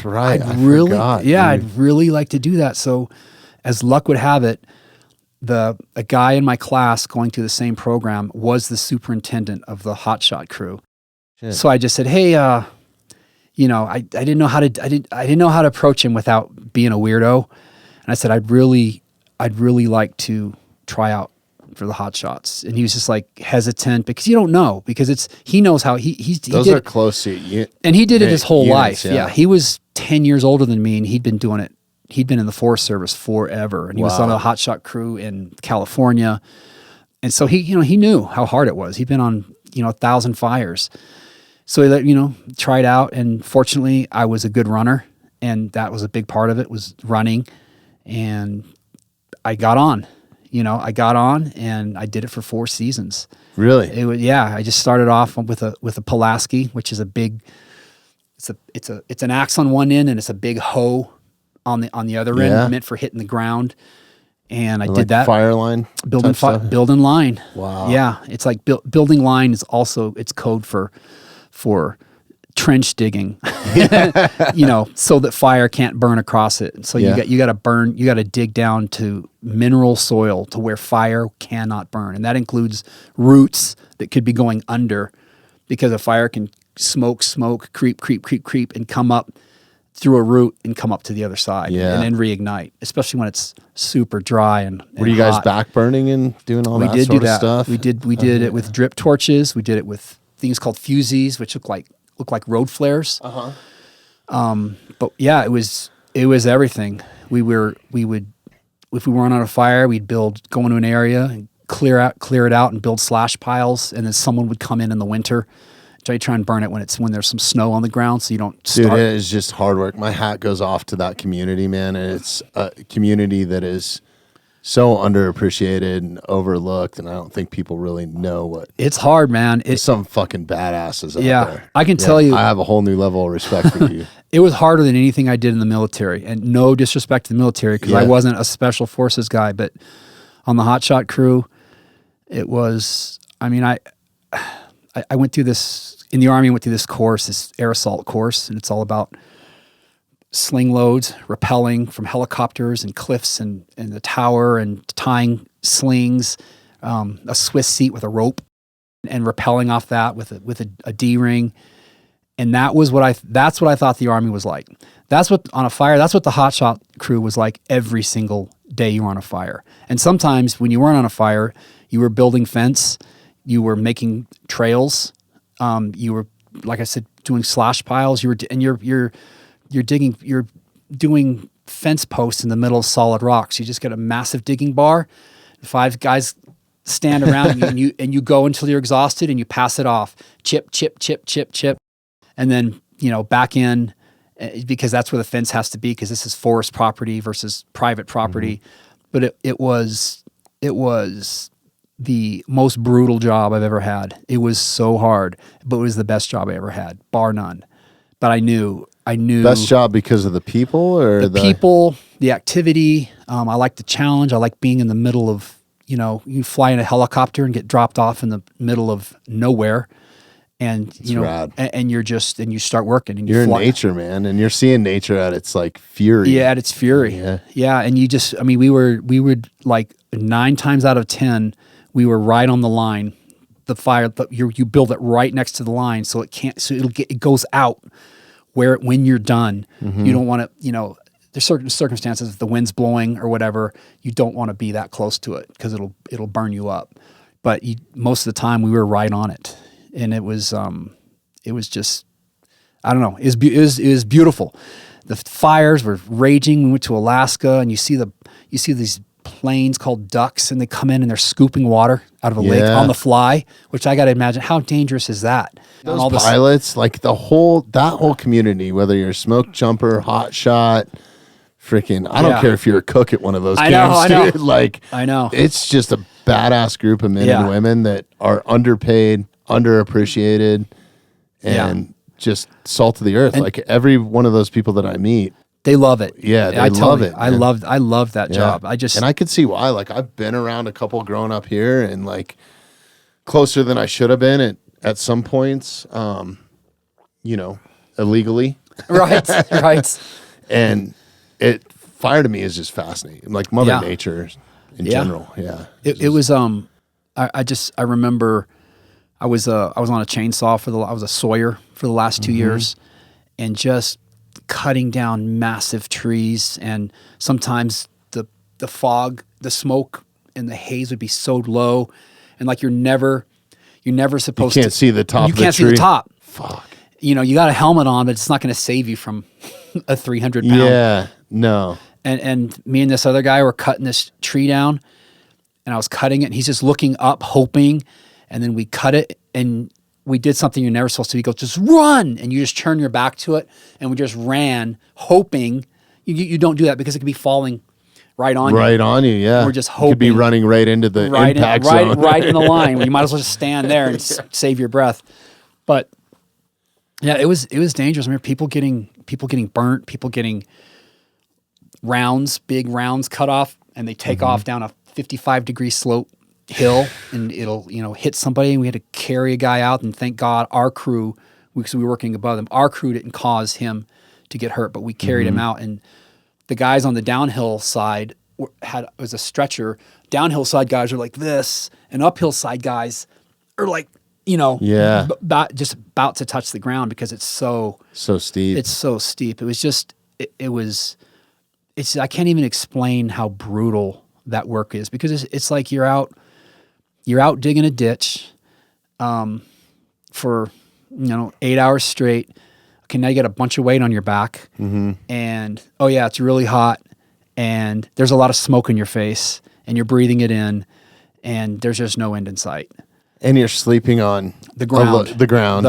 Yeah. You're not carrying extra shit with you to be comfortable, right? No, you have to have enough water for a couple days. But at time, we often got our food sling loaded in 5-gallon buckets, and it's just like you can't see all the time. You have a headlamp, it's just like scoop and eat, refill your water. You're carrying your gas with you for the chainsaws. The guy who works with the Sawyer, a freaking chainsaw. You're carrying a chainsaw, which pokes you in the back of the head if you're not careful. You put the guard on right. Oh, right. And then the guy who's helping you is carrying the gas. How big are those saws? Like what? It's like a 24, like a Stihl 044. Yeah. And we had different bar lengths, because if you're working in brush, you don't need a timber saw. So you're carrying 3 chains. You're carrying multiple chains, but usually you make that decision if you're going to go into the bitter root, or the ranges in Idaho. Sawtooth. No. Yeah. You just take the biggest bar that you might possibly need. You're not going to carry different bars. If you're going to go, we'd have fires outside of Phoenix. You don't need a big bar, because it's a brush fire. Yeah, but you're not cutting down redwoods. There's no redwood. Yeah, we're not cutting down redwoods anyway. It's just like those are. I mean, I cut down big trees, but nothing like that. But it was just. I loved it. I'm still friends with some of the people from then, and I mean the last year I worked, I think the Storm King fire. They killed all the hotshots in Colorado happened, and the crew that I was on, the helicopter crashed, and 2 guys jumped out and lived. Like the first rule, you were on the helicopter? No. Okay. I was gone. That's the first year after I left. Gotcha. The helicopter crashed. Yeah. And wow. The 2 guys, you're never supposed to jump out of the helicopter. That's the first rule they tell you. The 2 guys that jumped out lived. And one of them broke his pelvis, and the other one got really, really messed up too. But the pilot and the other guy next to him, it just burst into flame and they died. And I was just like, that's the reason. Like if I wasn't going to be in law enforcement, which was my ultimate goal, I would have tried to be a smoke jumper. But I like if I do that, and I could really I could get a stick through my leg, and I could be crippled for life. Crazy. You're skydiving into the forest with hundreds of pounds of gear. So I was like, I just want to be in law enforcement. I don't want to do this. The Hotshot career was incredible. Like I said, best compared to anything else I did. It was the best job for me. It wasn't the best, my career in the government after that, it was really better for me, but I enjoyed that one the most. So it's amazing, man. Yeah. I forgot you told me that, but it's like, this is why I love having you in here, because we get these moments to really like dissect it all, man. It's rad. Yeah. That's rad. Let's we've been going an hour and a half. Let's take a quick break. Good idea. If you're not checking out the Mountainside Podcast on YouTube, you absolutely should be. If you like the content that we create here and you want to help support the podcast, please take a moment, subscribe to us on YouTube, and hit that notification bell. Interview or anything like that. That's why I was kind of hesitant myself to do this. Yeah. But yeah, and the guest list is fucking amazing here. And it's really like a community. Like I was actually just texting 2 of our former guests. I'm connecting them. We're trying to get Casey set up with the Gary Sinise Foundation. Yeah, which is incredible. And my other buddy Caleb's been a beneficiary of that. Former Green Beret, double amputee, just absolute savage. Yeah. So connecting 2 really good people. So yes. It's much more than a podcast, man. It's kind of a community, and you got a sense of that, like coming to the fights. Like absolutely, everybody that we were sitting at the table or that was coming to that table, like over half of them I've had sit in your very seat and tell your story. And all those people go and listen and catch up. Like we just released an episode on Friday with a new guest to the Mountainside, and the amount of people that reached out just because of that, you know, it's cool, man. So welcome. Thank you. Welcome to the tribe. All right. I appreciate it. Let's go. Another badass. All right. Do you want one of these? It's got some caffeine in it. You don't have to. They're kind of good for you energy drinks. Yeah, I'll try one. It's a sponsor. Thank you. Of ours. We got orange or pink lemonade. I'm a pink lemonade kind of guy. All right. There you go. Let's go. No embarrassment. Drinking out of a pink can, right? Look at me. Yeah. Why would I be embarrassed about anything? But I need a little caffeine. I haven't had any caffeine yet today. Yeah. But yeah, man, I'm honored to have you on. So thank you again for saying yes. Of course. Let's pick it back up where we left off. Yeah, we were just leaving. So after the Hotshot crew, I actually finally, so I got a degree in criminal justice, and I applied everywhere. And man, it is hard to get hired because everything has to work just right that day. And the first place that said yes to me was the U.S. Park Police. Most people haven't heard of them, but they do, like, they're in Washington D.C. They do all the areas around the mall, all the mall. They do if there's a plaque in the middle of a housing area, that's a national park. So then they do the housing areas. They're in New York City, Rockaway, Golden Gate. They're Golden Gate. Central Park, probably. Not Central, that's City. Okay. And then San Francisco.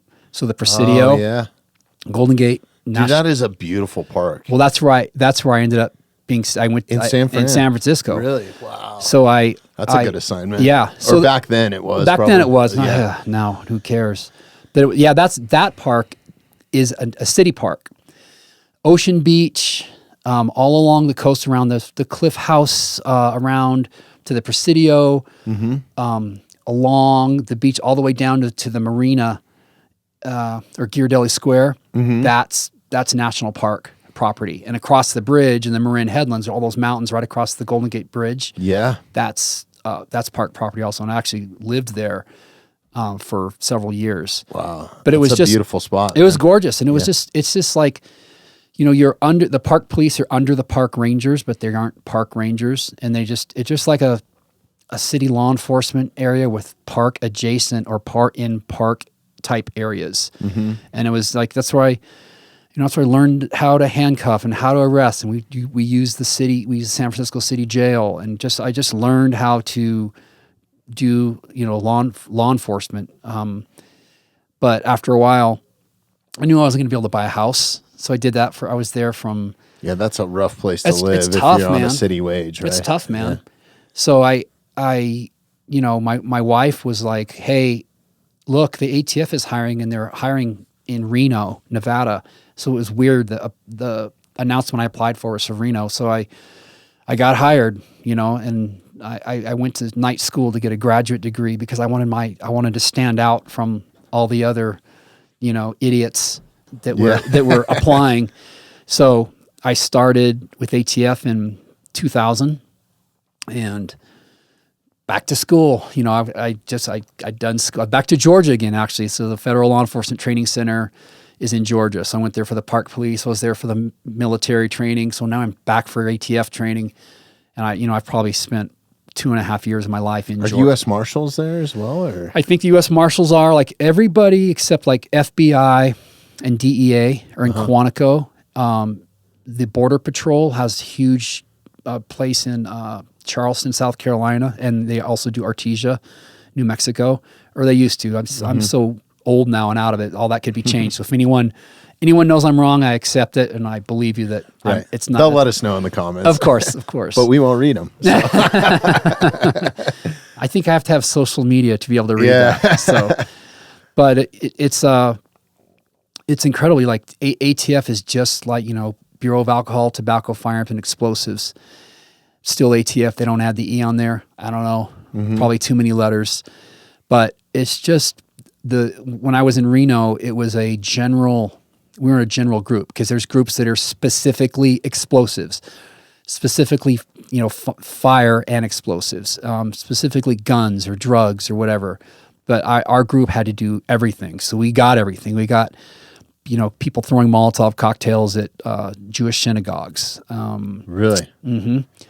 But a lot of it was people coming from California trying to buy firearms and take them back to California, because California is really strict on firearms laws. Just to enlighten me a little bit, and I think I kind of know the answers to this, but maybe our audience does, because the ATF is kind of like this gray area. Like, people pretty much understand what the FBI does, like, and DEA. DEA is strictly narcotics, right? Like, for the most part. Yeah.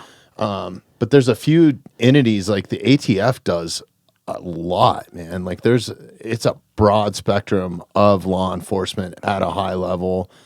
People kind of understand U.S. Marshals because of, where it's been, nobody's made an ATF Hollywood movie that I know of, right? It's not like a glamour.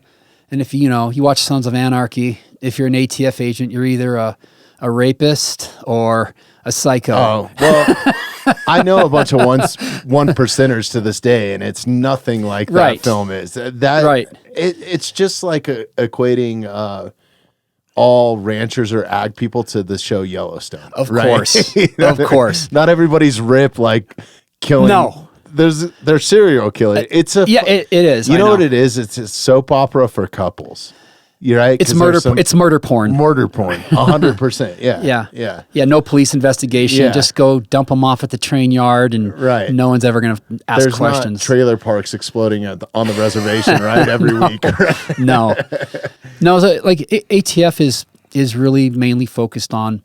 So it's tough because I was a special agent, but there's also industry operation investigators. So ATF is kind of split, because it's a law enforcement agency but has a regulatory function.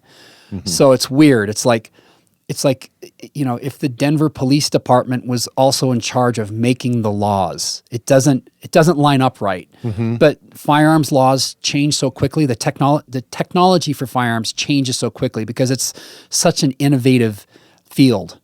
If you think how fast firearms went from what they were to what they are now. It's crazy. Single shot to a revolver to a Gatling gun to a freaking... Absolutely. It's insane. Absolutely. So it changes so quickly that ATF was given... Now, everything I say can be argued in the courts and changed.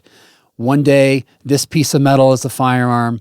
Tomorrow, new administration, new judge, this is not a firearm. It goes back and forth. It's happening in Colorado right now. Like, you can get in trouble now just for some magazines that you have that are now illegal to have. Maybe you had them for 20 years. And you really have to stay up on it because it's your responsibility as a citizen to be. I know. It's tough. It's like I'm getting off track here, but the states can make the laws more restrictive than the federal government, not less restrictive, which is why you have a state like California, which is very tough. And Colorado is clearly trying to go that route. Yeah. But so you have special agents who are concerned about violence, shootings, the illegal, the theft of firearms from federal firearms licensees, which, the classic move is either cut a hole in the ceiling and come down, or steal a car, drive it through the front of the building, leave that car, grab every gun you can hold, go out and get in another car and run. So that's and some narcotic stuff involved as well. So that's what And then fires. Someone will be an arson. So you get specialists in arsons. That's their whole career. That's their whole job. We all start off the same. It's almost like a fire science degree or fire investigation science degree. Yeah. Those guys are crazy. They do. They have, like, ATF has a fire science lab. They have people who work on this national response team that just do, big explosives and big arsons, and they have chemists and electrical engineers and structural engineers, and they'll rebuild structures inside and they'll light them on fire. Wow. So they can, because they want to see, this is what we think happened. Let's see if this is what happened. So it's just, it's all over the map but most run of the mill ATF agent is involved with violent crime, tracking down people who stole firearms, tracking down people who used firearms in crimes, working with local police departments, hand in hand, on task forces. That's what we do. There's cases where people. But it's a federal entity. It's a federal entity where most cases go federal, but we can go take cases to the state too. And we have, you have state officers or city officers who work on the task force who go to federal court, and they act because they're deputized, through the marshals with us, and they're treated the exact same ways, and they can fly armed across the country. They testify in federal court.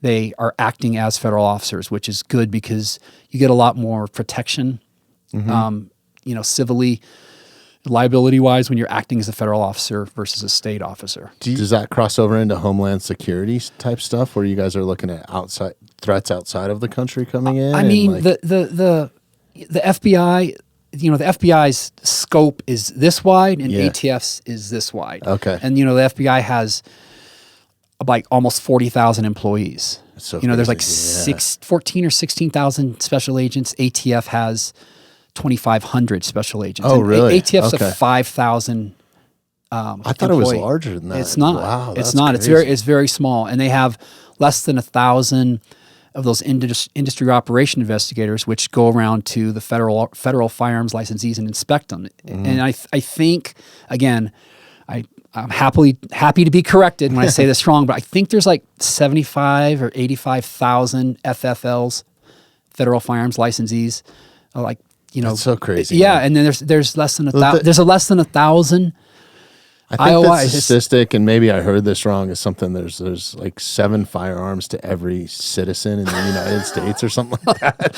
It's pretty badass, dude. It's a lot. Yeah, it's a lot. It's like it's a lot. Yeah. But there's again, controversially, there's the Second Amendment, which I'm a big believer in, but you have to read the entire Second Amendment, and the right to bear arms shall not be infringed. There's a certain part that a lot of people always leave out, which is, the well-regulated part of the militia.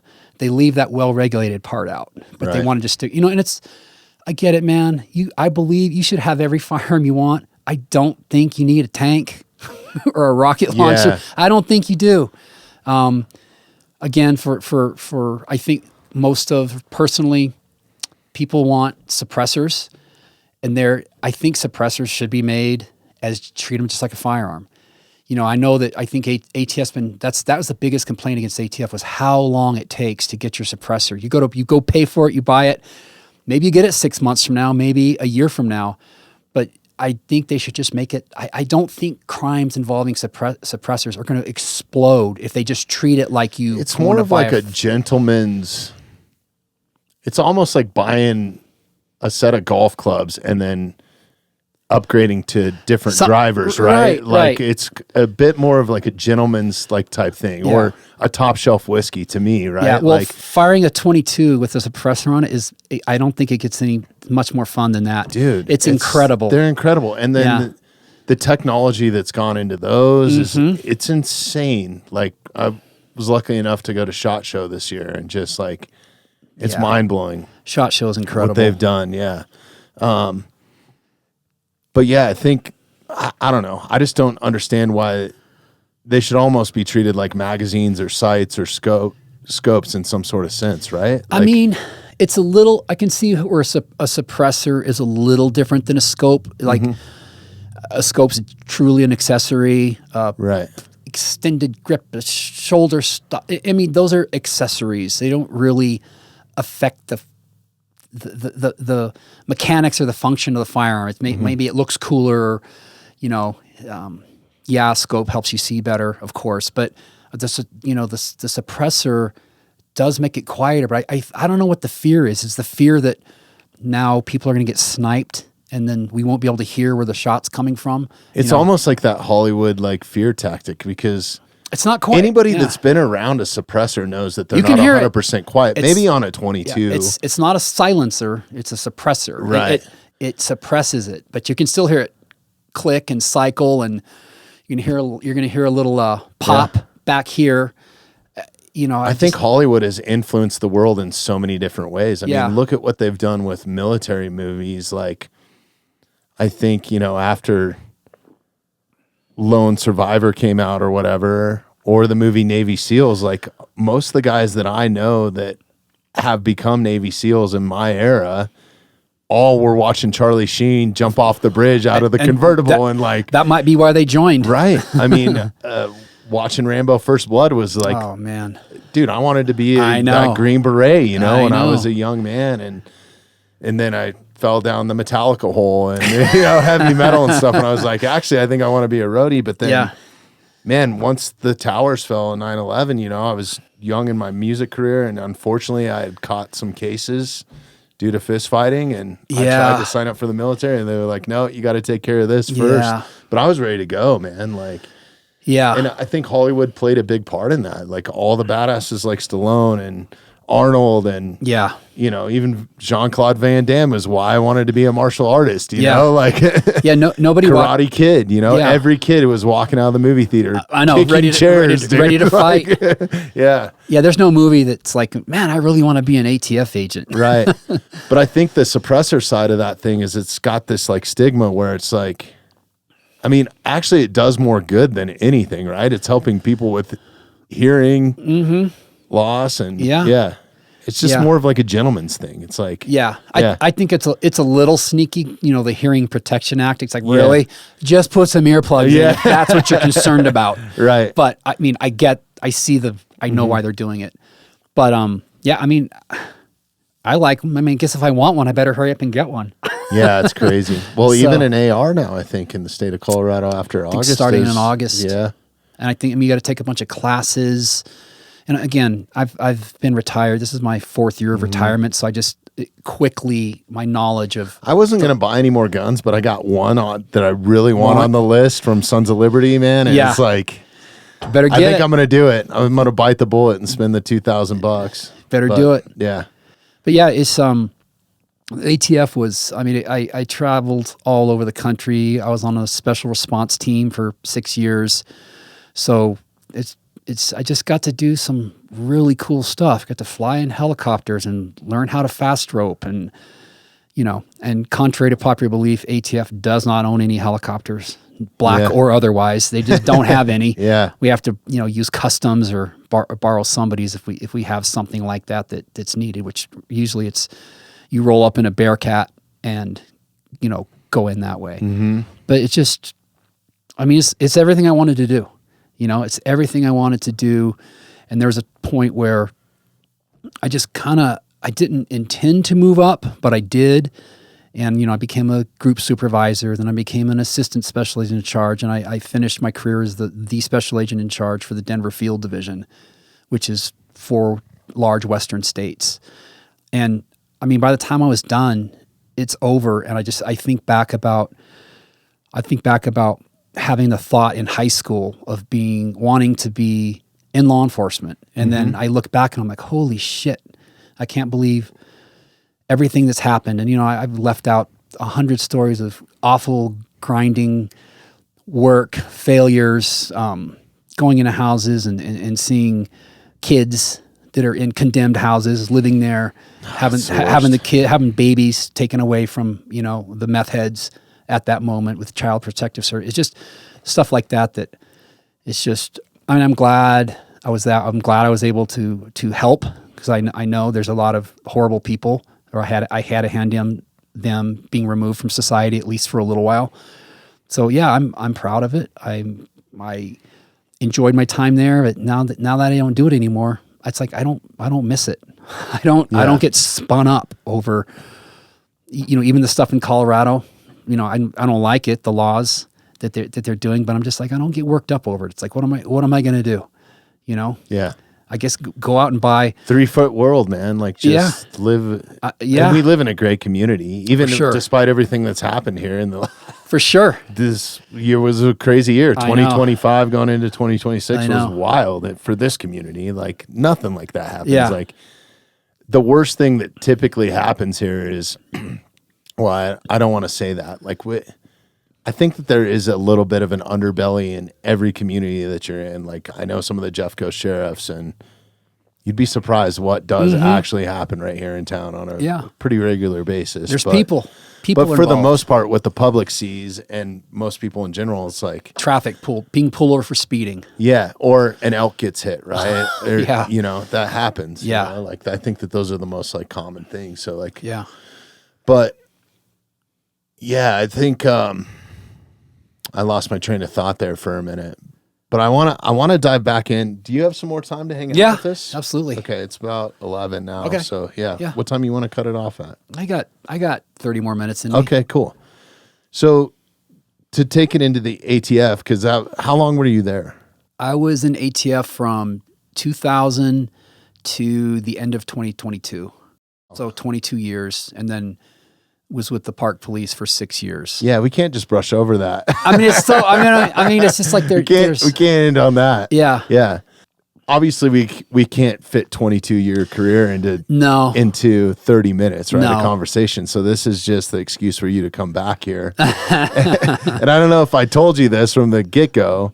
Once you've done one of these, you're expected to come back. I mean, my life's pretty boring now. I don't know what I can. I got to do something to have something to talk about. Everybody says that, but then they get in here and we end up talking for 2 hours, and it's just an excuse for us to hang out, honestly. Yeah. And the audience eats those up too. So yeah, don't worry about that. That's way down in the future. Yeah. But going into the ATF, like what is the training process, and then how do you get on the operational side of? So obviously you have to get hired. Mm-hmm. You have to do a physical test, a medical. You have to do an interview.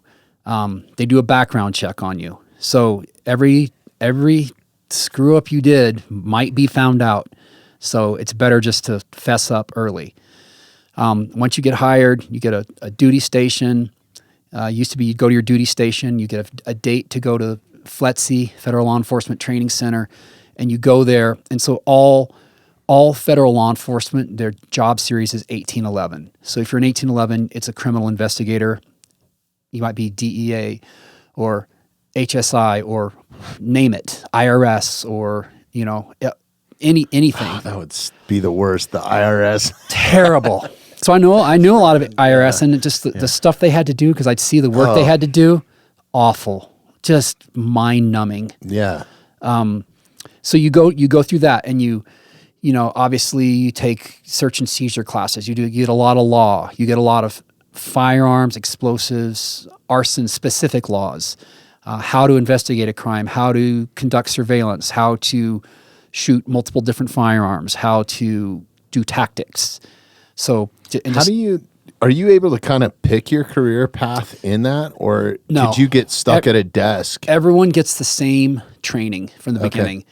And then, after you do the criminal investigator school, which everybody gets, and FBI and DEAs are different. And then you go to right after that, you go to the ATF Specific Academy. So you might have some 1811 from the Forest Service or IRS who now wants to be an ATF agent. They don't have to repeat that training, but now you go to that academy. Most of us just roll from one, and you either date starts 10 days later or a few days later or later. So then you start now it's all ATF stuff. So it's all ATF instructors with nothing but they build burn cells and they burn stuff and they blow cars up, and you got to go out. That should be my job. That was one reason why I got into rock and roll. Is like all the pyro stuff. Pyro. It was awesome. Man, I went to the KISS concert, and they were at Ball Arena, and my son and I were sitting in nosebleed, and the explosions. I could feel it. It made me flash back to shooting that, not that hard, but that shooting the Bradley. But it was incredible. Some of the shows I was on, we would use concussion grenades. But inside buildings. Yeah. I couldn't believe it. It's crazy because there's all these rules, and I don't want to dive down this rabbit hole, but it's fascinating to me. They get placed inside of a steel box. Guess who regulates that? Yeah. And then they have to be hung from the air a certain distance from the audience for safety and all that sort of stuff, right? And there's fire marshals and the ATF and all these people that are involved inspecting these things on site daily. And then you have to actually test fire a lot of times for the fire marshal before they approve it. Yeah, approve it. Yeah. And sometimes they don't. Like sometimes they're like, no, you can't have this 60-foot flame in this building. And they're like, wow, okay, cool. And then you go to New York and they'll actually do burn tests like on drapes that are on the stage. It's actually, it's not just roadies that are out there. Everybody thinks that they're slamming bottles of Jack and doing lines of Coke off a girl's breasts and stuff. That's not the case. Setting bars on fire. Yeah, these people are actual professionals, and like have full on degrees in pyro techniques and licenses and all the licenses you have to get to use these sort of things. But anyways, long story short, we would start some of those shows with like 7 concussion grenades, and it was so rad. Yeah. And I would sit there every night, like just in my position for the show, because it kind of becomes Groundhog Day, and try not to flinch for a year and a half, and I could not do it. I was like, I'm going to numb myself to this, and I couldn't do it. Yeah. But it's training. Then you go to if you go to a city, a big city, you can be, there's arson and explosive specific groups. There's violence and firearms groups. There's certain groups that do just follow up on firearms casings that are dropped at crime scenes and cell phones. So like ballistics type stuff? Or they really use technology. They really use cell phone tracking, cameras. I mean, there's cameras. They're just very, very up. And then they work closely with the homicide units in the surrounding area. So, but if you're in a town like, say, Reno, and there's 100 towns like that around the country, there's not enough people to be just a group for that. You might have one guy who's a certified fire investigator, that he or she went to specific training, which is extensive. It's like a master's degree in fire science or explosives. And then you just rely on that agent to be the lead for those cases. And it's all ATF. The crimes are like this, like any other crime. It's like, this thing was stolen, this thing's illegal. You have to go interview people. You have to find out, you have to collect evidence. You have to go to the U.S. attorney or a district attorney and present your case to see, is this going to be charged federally? Is it going to be charged to the state? Is there enough to charge? You got to go to grand jury and get an indictment. And then you got to go to court. And there's, it's an adversarial process. You're going to be on the stand at some point, getting your ass handed to you. Whether or not you did everything right, you're still, that's just the way it works. That's so be it. You just sit there and you take your beating, you take your lumps, and you sit there with a robot look on your face, and just, you move on. And you win most, like the federal government wins most of their cases. You don't win all of them. You lose, like I've lost ones that I know the guy did it, but we didn't prove it. So that's, I didn't lose any sleep over it. It's like, well, I guess I got to do better next time. That's the way it works. So it can be tedious, boring. You can be looking through. I remember some guy stole so many firearms that when we looked through 24 hours of tape just to catch his car passing one camera, and we could tell, and just to see one little faded spot on top of a rack of his car that helped us identify that vehicle, and like maybe one license plate number. That's crazy. I mean, it's just, and you're just sitting there staring and fast forwarding and backing up for hours and hours. Like, it happened to me one time, and I realized, man, I should have started at the front and the back, because I went through the whole stupid thing until I saw it at the end. I was like, man, if I just started over there, it'd have taken me 30 minutes to find it. So it's, it's things like that. And you just, I don't know, you get to, as time goes on, you got to do your time in whatever group you get put in, and then you get to apply if you want to be on the SWAT team, if you want to be a certified fire investigator, if you want to be a facial recognition person, or an artist. You just have to put your time in, and you have to apply, and you have to get the support of your boss and his boss and his boss, and you got to be on a certain amount of time, and then you got to go apply for that. And you get to go to the specialty units. Yeah, I guess, actually, it's funny. Like the special response team training I went to was in Blackwater. Really? So flew to Blackwater. Mm-hmm. You're there with people around the country, and you got to do your firearms test, and you got to and you might know the boys over there. we saw some of them there. We didn't speak to them because I was just like, I was kind of intimidated. Yeah. I was like, oh, these guys are real. These are the real deal. We're just like, we're playing over here. But yeah, you do your firearms test, and you're like, there's a guy. You shoot from the out to the 15. Take the target down, put a new target up, out to the 25, and there's one guy behind you watching every move you make, and you flew across country to go there. It's kind of intimidating. It's like, if you screw up, you're gonna pack your shit and go home. Right. And you gotta go back to your office. And you have to hit a certain amount on target, right? Like, you gotta get above a 90% and two of them back to back. So after you do it once, target's down, start over again. Yeah. And it's like, you can be 100% shooter, and you put a little pressure on someone and they fall apart. And I'm just talking target shooting. I'm not talking about people shooting at you. Right. They're just, I haven't had anyone shoot at me, so I can't imagine the pressure that must feel like.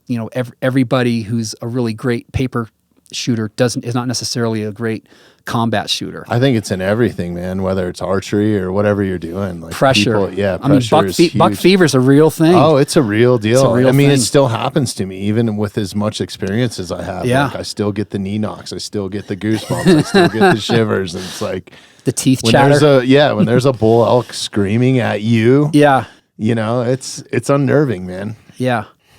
After a while, you're almost 60 years old, and you look back and go, man, I've done a lot of different things. I've done so many different things, and I'm proud of most of it, but it's just, it's super rad. It's super cool. And I don't have any regrets. We can't all be fighter pilots or Navy SEALs. Yeah. So I don't know that you want to be, man. Those guys got serious issues. Like, I know a lot of them personally. Yeah. I love them all to death. So there's no disrespect. Yeah. Please don't take any. No. But it comes with issues, Yeah. But I got just as many issues on other things, Yeah. But yeah, what was your favorite? Was it the special response unit? Or special response team? Response team. Is that like a SWAT team? It's a SWAT team. So you guys are doing raids and yes, kicking in doors. Warrants at 6 in the morning or 5 in the morning. Wow. Or home invasion takedowns, just all kinds of stuff. And there's 5 teams across the country, and they're based in Sterling, Virginia. You guys are traveling a lot too, yeah, right? You're supposed to stay in your region, but sometimes if someone has such a big case that it needs every single person, you're going. I've been all over from the West Coast to the East Coast to the South to the North, across the whole country. But you have full-time people. That's all they do, and the program is made up of mostly part-timers. So you're a case agent back in your hometown of Reno, and then your team, you got to go to LA, you got to go to New Mexico, you got to go to Florida, you got to go to Virginia, and then you come back and you still got your caseload work, and you got to juggle your court time and your investigations, and your boss is going, "What have you done for me lately?" Oh, look at you, hero on the SWAT team. What are you doing here? So you go back and nobody cares. Nobody cares. Nobody cares. Right. Nobody cares. So yeah, it's but you just, after a while, it's just you look back and you just say, God, at the time it didn't seem like a lot, but it seems like a lot now. Mm-hmm. Until I start forgetting everything. We'll see. Did you have a favorite part of the job, or like? I liked, I actually, once I became like the special agent in charge, I really did enjoy representing the work that other agents did. It wasn't my work. I wasn't a working agent anymore. I wasn't I was an administrator, but I still get to, when an event happens, I get to speak to it. I, go to all these chiefs of police meetings and get to talk about the stuff that we can do. We have had and still have a really successful violent crime task force. And you can sell that. It's so easy to sell because it's like, we want your officers to be on here so that they can work cases in your town. We're not trying to suck in all your high performers so that we can do. Everybody wants those guys, everybody. Right? There's endless, crush that. Yeah, there's endless task forces and endless federal task forces. But it comes with money. It comes with solving crimes that you couldn't otherwise because you didn't. There's some departments that can do it all on their own. They don't need anybody's help. They're better terrorist investigators than maybe the feds. They just are. They're used to it, or they have that in their community. But I mean, I really do. It's really great seeing state and federal guys working together because they have so much access to information that you don't, and you have so much access that they don't, but actually they work with you and then they have the same access. But I love seeing people working together and solving homicides, solving horrific arsons where people are killed. It's just, it's incredible what can be done. It's guardian work, man. Yeah, no, yeah. It's really fulfilling. It's like I got to stick my toe into something very, very honorable, and I'm proud of it. I loved doing it, but again, now it's okay. I'm happy. I'm happy doing this. Walking a dog, working out. Dude, I love hanging out with you. Yeah. You're one of the most awesome people to be around, and my day lights up every time I see you at the gym. I appreciate it. Thank you for saying yes to this. I want to end with one more kind of hard question. After 22 years of serving in the ATF and then being involved in law enforcement, other aspects, right? Maybe at the park level or whatever. Because when did you leave the ATF? December 31, 2022. Yeah, so not that long ago. Yeah. A few years ago. What do you think is that most Americans wouldn't know? The one thing that's kind of plaguing our country on a national level that's just something that needs to be brought to light a little bit, or because I have my ideas about some things. I think, domestic violence is a big one for me that I always try to shed a light on. Suicides is another thing that I always shed a light on, but the domestic violence thing hits close to home because I was a recipient of it so many times. And I'm sorry, man. You start looking at the statistics of it too. I think it's 1 in 3 women, I hope I'm getting this right, will experience it in their lifetime. Whether it might not be happening to them, but they might be witness to it or something. And dude, I have 2 daughters, so right. There's a good chance that they're going to experience it at some point, whether right. it's one of their friends being abused or whatever. Right. And then you have the whole human trafficking side of stuff with that's important to me, but an ATF agent's view is so much broader, and you guys are seeing you guys are dealing with a lot of organized crime organizations, I guess, whether it's 1% bike clubs or mafias or cartels. I mean, there's a huge aspect to that. Is there something that's just kind of unseen or people should watch out for? I mean, this might not be the answer you're looking for, but what I think in this country is people putting party over the country. So I see, again, like I told you, this may not be the answer you're looking for, but I saw today on the news that I think it was in Kentucky, the amount of millions that the 2 candidates were spending on getting reelected.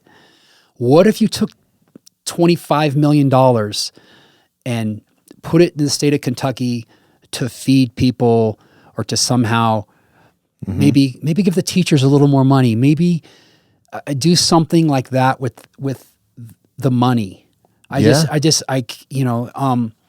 Human trafficking, completely horrible. But if you're gonna run on human trafficking and ending it, then you need to make that your focus and actually do that. Right. You're never going to stop every crime. Mm-hmm. You can put a huge dent in it. But I just think that most people, I think we agree on more than we let on, more than our politicians. And I'm not a politician, but it seems like once they run on, I'm going to go change things. I'm going to be good for the country. Then they just fall into the same pit as every other politician, and they're not really changing stuff. They're saying they're doing stuff. They're saying that we are against ripping people away from their families because of this administration. It's like, but they're here illegally. Mm-hmm. But why don't you, if you think that what they're doing is wrong, then make it legal to come into this country without any checks, no passport, no checks. Then make it that. But it hasn't changed. I think that law happened in the 50s, and neither party has changed that law. So yes, it is illegal to come in here illegally. And unfortunately, they make loopholes. So then, yeah, maybe there's some people coming in here with good intentions, but then it's really easy for the bad actors to come in and start some sort of crime. Like, look at what happened in Aurora. Yes. Like, it turned into a shit show down there. Like almost a borderline like war zone type stuff going on with some of the cartels and stuff that were just...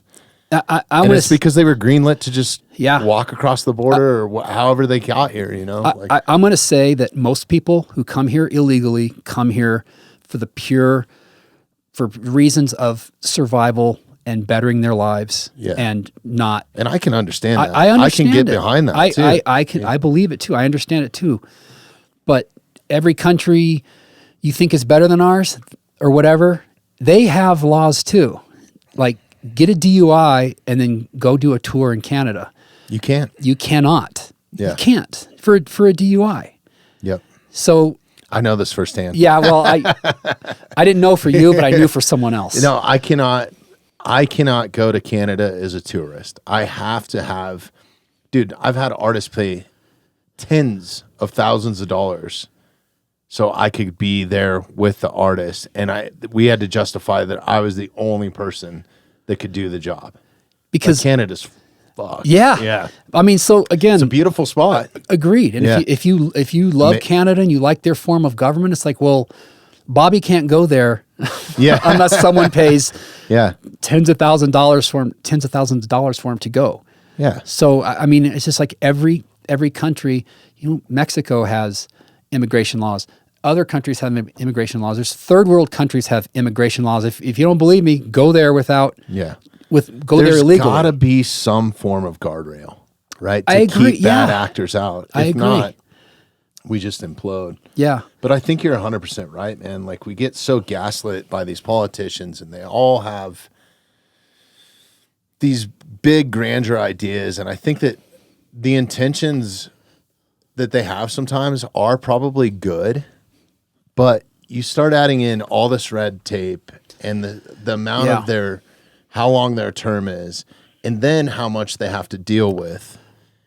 And then you have the scrutiny of all the other federal departments that are involved. I mean, we've created so many rules and laws and systems and anti-rules to combat other rules to look at what we're going through right now with just wildlife policy. Yeah. We are trying to govern wildlife biologists that we have gone to school, gotten a degree in wildlife biology, then went and got a degree in law enforcement or some sort of training to be the boots on the ground people, like an extensive amount of schooling to manage our wildlife populations. And this is just a prime example. This is way down the ballot. This is way swept underneath the rug. And we are trying to tell them, as the general public, at the ballot box, how to be a wildlife biologist. And we're still not agreeing with what their best recommendations are. It's like telling, why don't we tell the guy who flies your plane Tell the pilot, tell him or her how to fly the plane. Yeah. It's the same. It's the same thing. And and unfortunately, I always feel like, I don't know how we're ending on this. Yeah, but it's always built on feeling when these things start coming into play. It's like, what makes us feel good? And I think what makes us feel good all the time is not the best answer. Like, I think, unfortunately, yes, there's some families that are being broken apart because people are breaking the laws. But how many times have you seen that, whether you're raiding an American's house or not? Like, that's got to be one of the most heartbreaking things, is separating kids from their parents because their parents are making poor decisions. It is heartbreaking, because I mentioned it earlier, to see a baby in shitty diapers being carried out by a SWAT team member to hand him over to Child Protective Services because the mom and dad are complete shit bags and shouldn't have had a child in the first place. Yeah. So yeah, it's heartbreaking. And I think that there's more people that are circumstance of that. I mean, yeah, I was, in a sense, luckily I had a stable mother. Yeah. But if she was off the rails, I'd have been right in the system, dude. Mm-hmm. Like, everybody is one. It's a razor's edge, man. Everybody is one move away from just being incarcerated or doing something wrong. I mean, it's so easy, right? It's fine. Yeah. I think, I volunteer at a food pantry. Yeah. And when I see people there, I'm like, what could have happened in my life that I could not be able to feed myself? It could happen. I could have one thing in your head, then you have mental illness, addiction. I could have had something. If I didn't have parents to look out for me, I could have ended up over here in getting free food. It's literally one bad decision. I I've think made about that hundreds too. of them, and luckily I haven't been.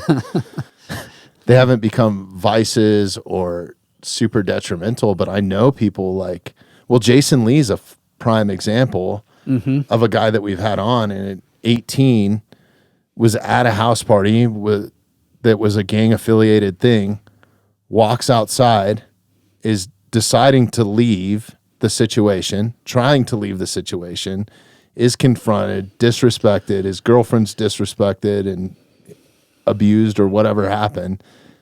And then he gets in a fist fight and he finds himself incarcerated because, unfortunately, when he did get in this fist fight, there were some other circumstances that happened where somebody almost died. Life changed forever. Dude, 15 years of his life, or however long he was incarcerated for, 13 years, something like that. And now the struggle that he's got to do once he gets out to try, and he's not on equal footing for the rest of his life. He's not. Yeah. But accepting of it. He's like, it made me a better man. Yeah. It's where I got my health and fitness degree. Thank you, Colorado. Absolutely. Absolutely. We are burning through time. Okay. We're going to end this, but you just got to come back, man. All right. There's so much more that we can talk about. I feel like it was too short, and this is always a time machine in here, but David, it was an honor to have you on. Thanks for having me, Bobby. Yes. I appreciate it. Yeah, brother. You beat me to the gym today, so I won't see you at the gym later, but yeah, man, thanks for keeping me in line. Hey. Over there, too. Of course. Anytime. Before we jump, anything you want to plug? I know you don't have social media or Let's see. So I got to tell you, I have nothing to sell. Okay. Myself or a product. I have no social media. Yeah. So, no, I'm glad to be on your podcast and to be a supporter of it. And I love listening to the people you have on, and I can't believe you asked me to be on. I'll be surprised if you get 2 views of this, but you will get a lot of negative comments, I bet. You might want to start a social media after this. I don't think so. All right, man. Thanks, Bobby. I appreciate you, man. I appreciate you saying yes, dude. All right, good deal. Right. Thanks, everybody, for listening. Thanks for listening to the Mountainside Podcast. If you haven't had a chance to do this already, please take a moment, follow, like, subscribe, or rate on whatever platform you catch the Mountainside Podcast at. If you'd like some more information on upcoming episodes, safety tips, access to all of our affiliates, and all the badass discounts that we get here at the Mountainside Podcast, check out themountainsidepodcast.com.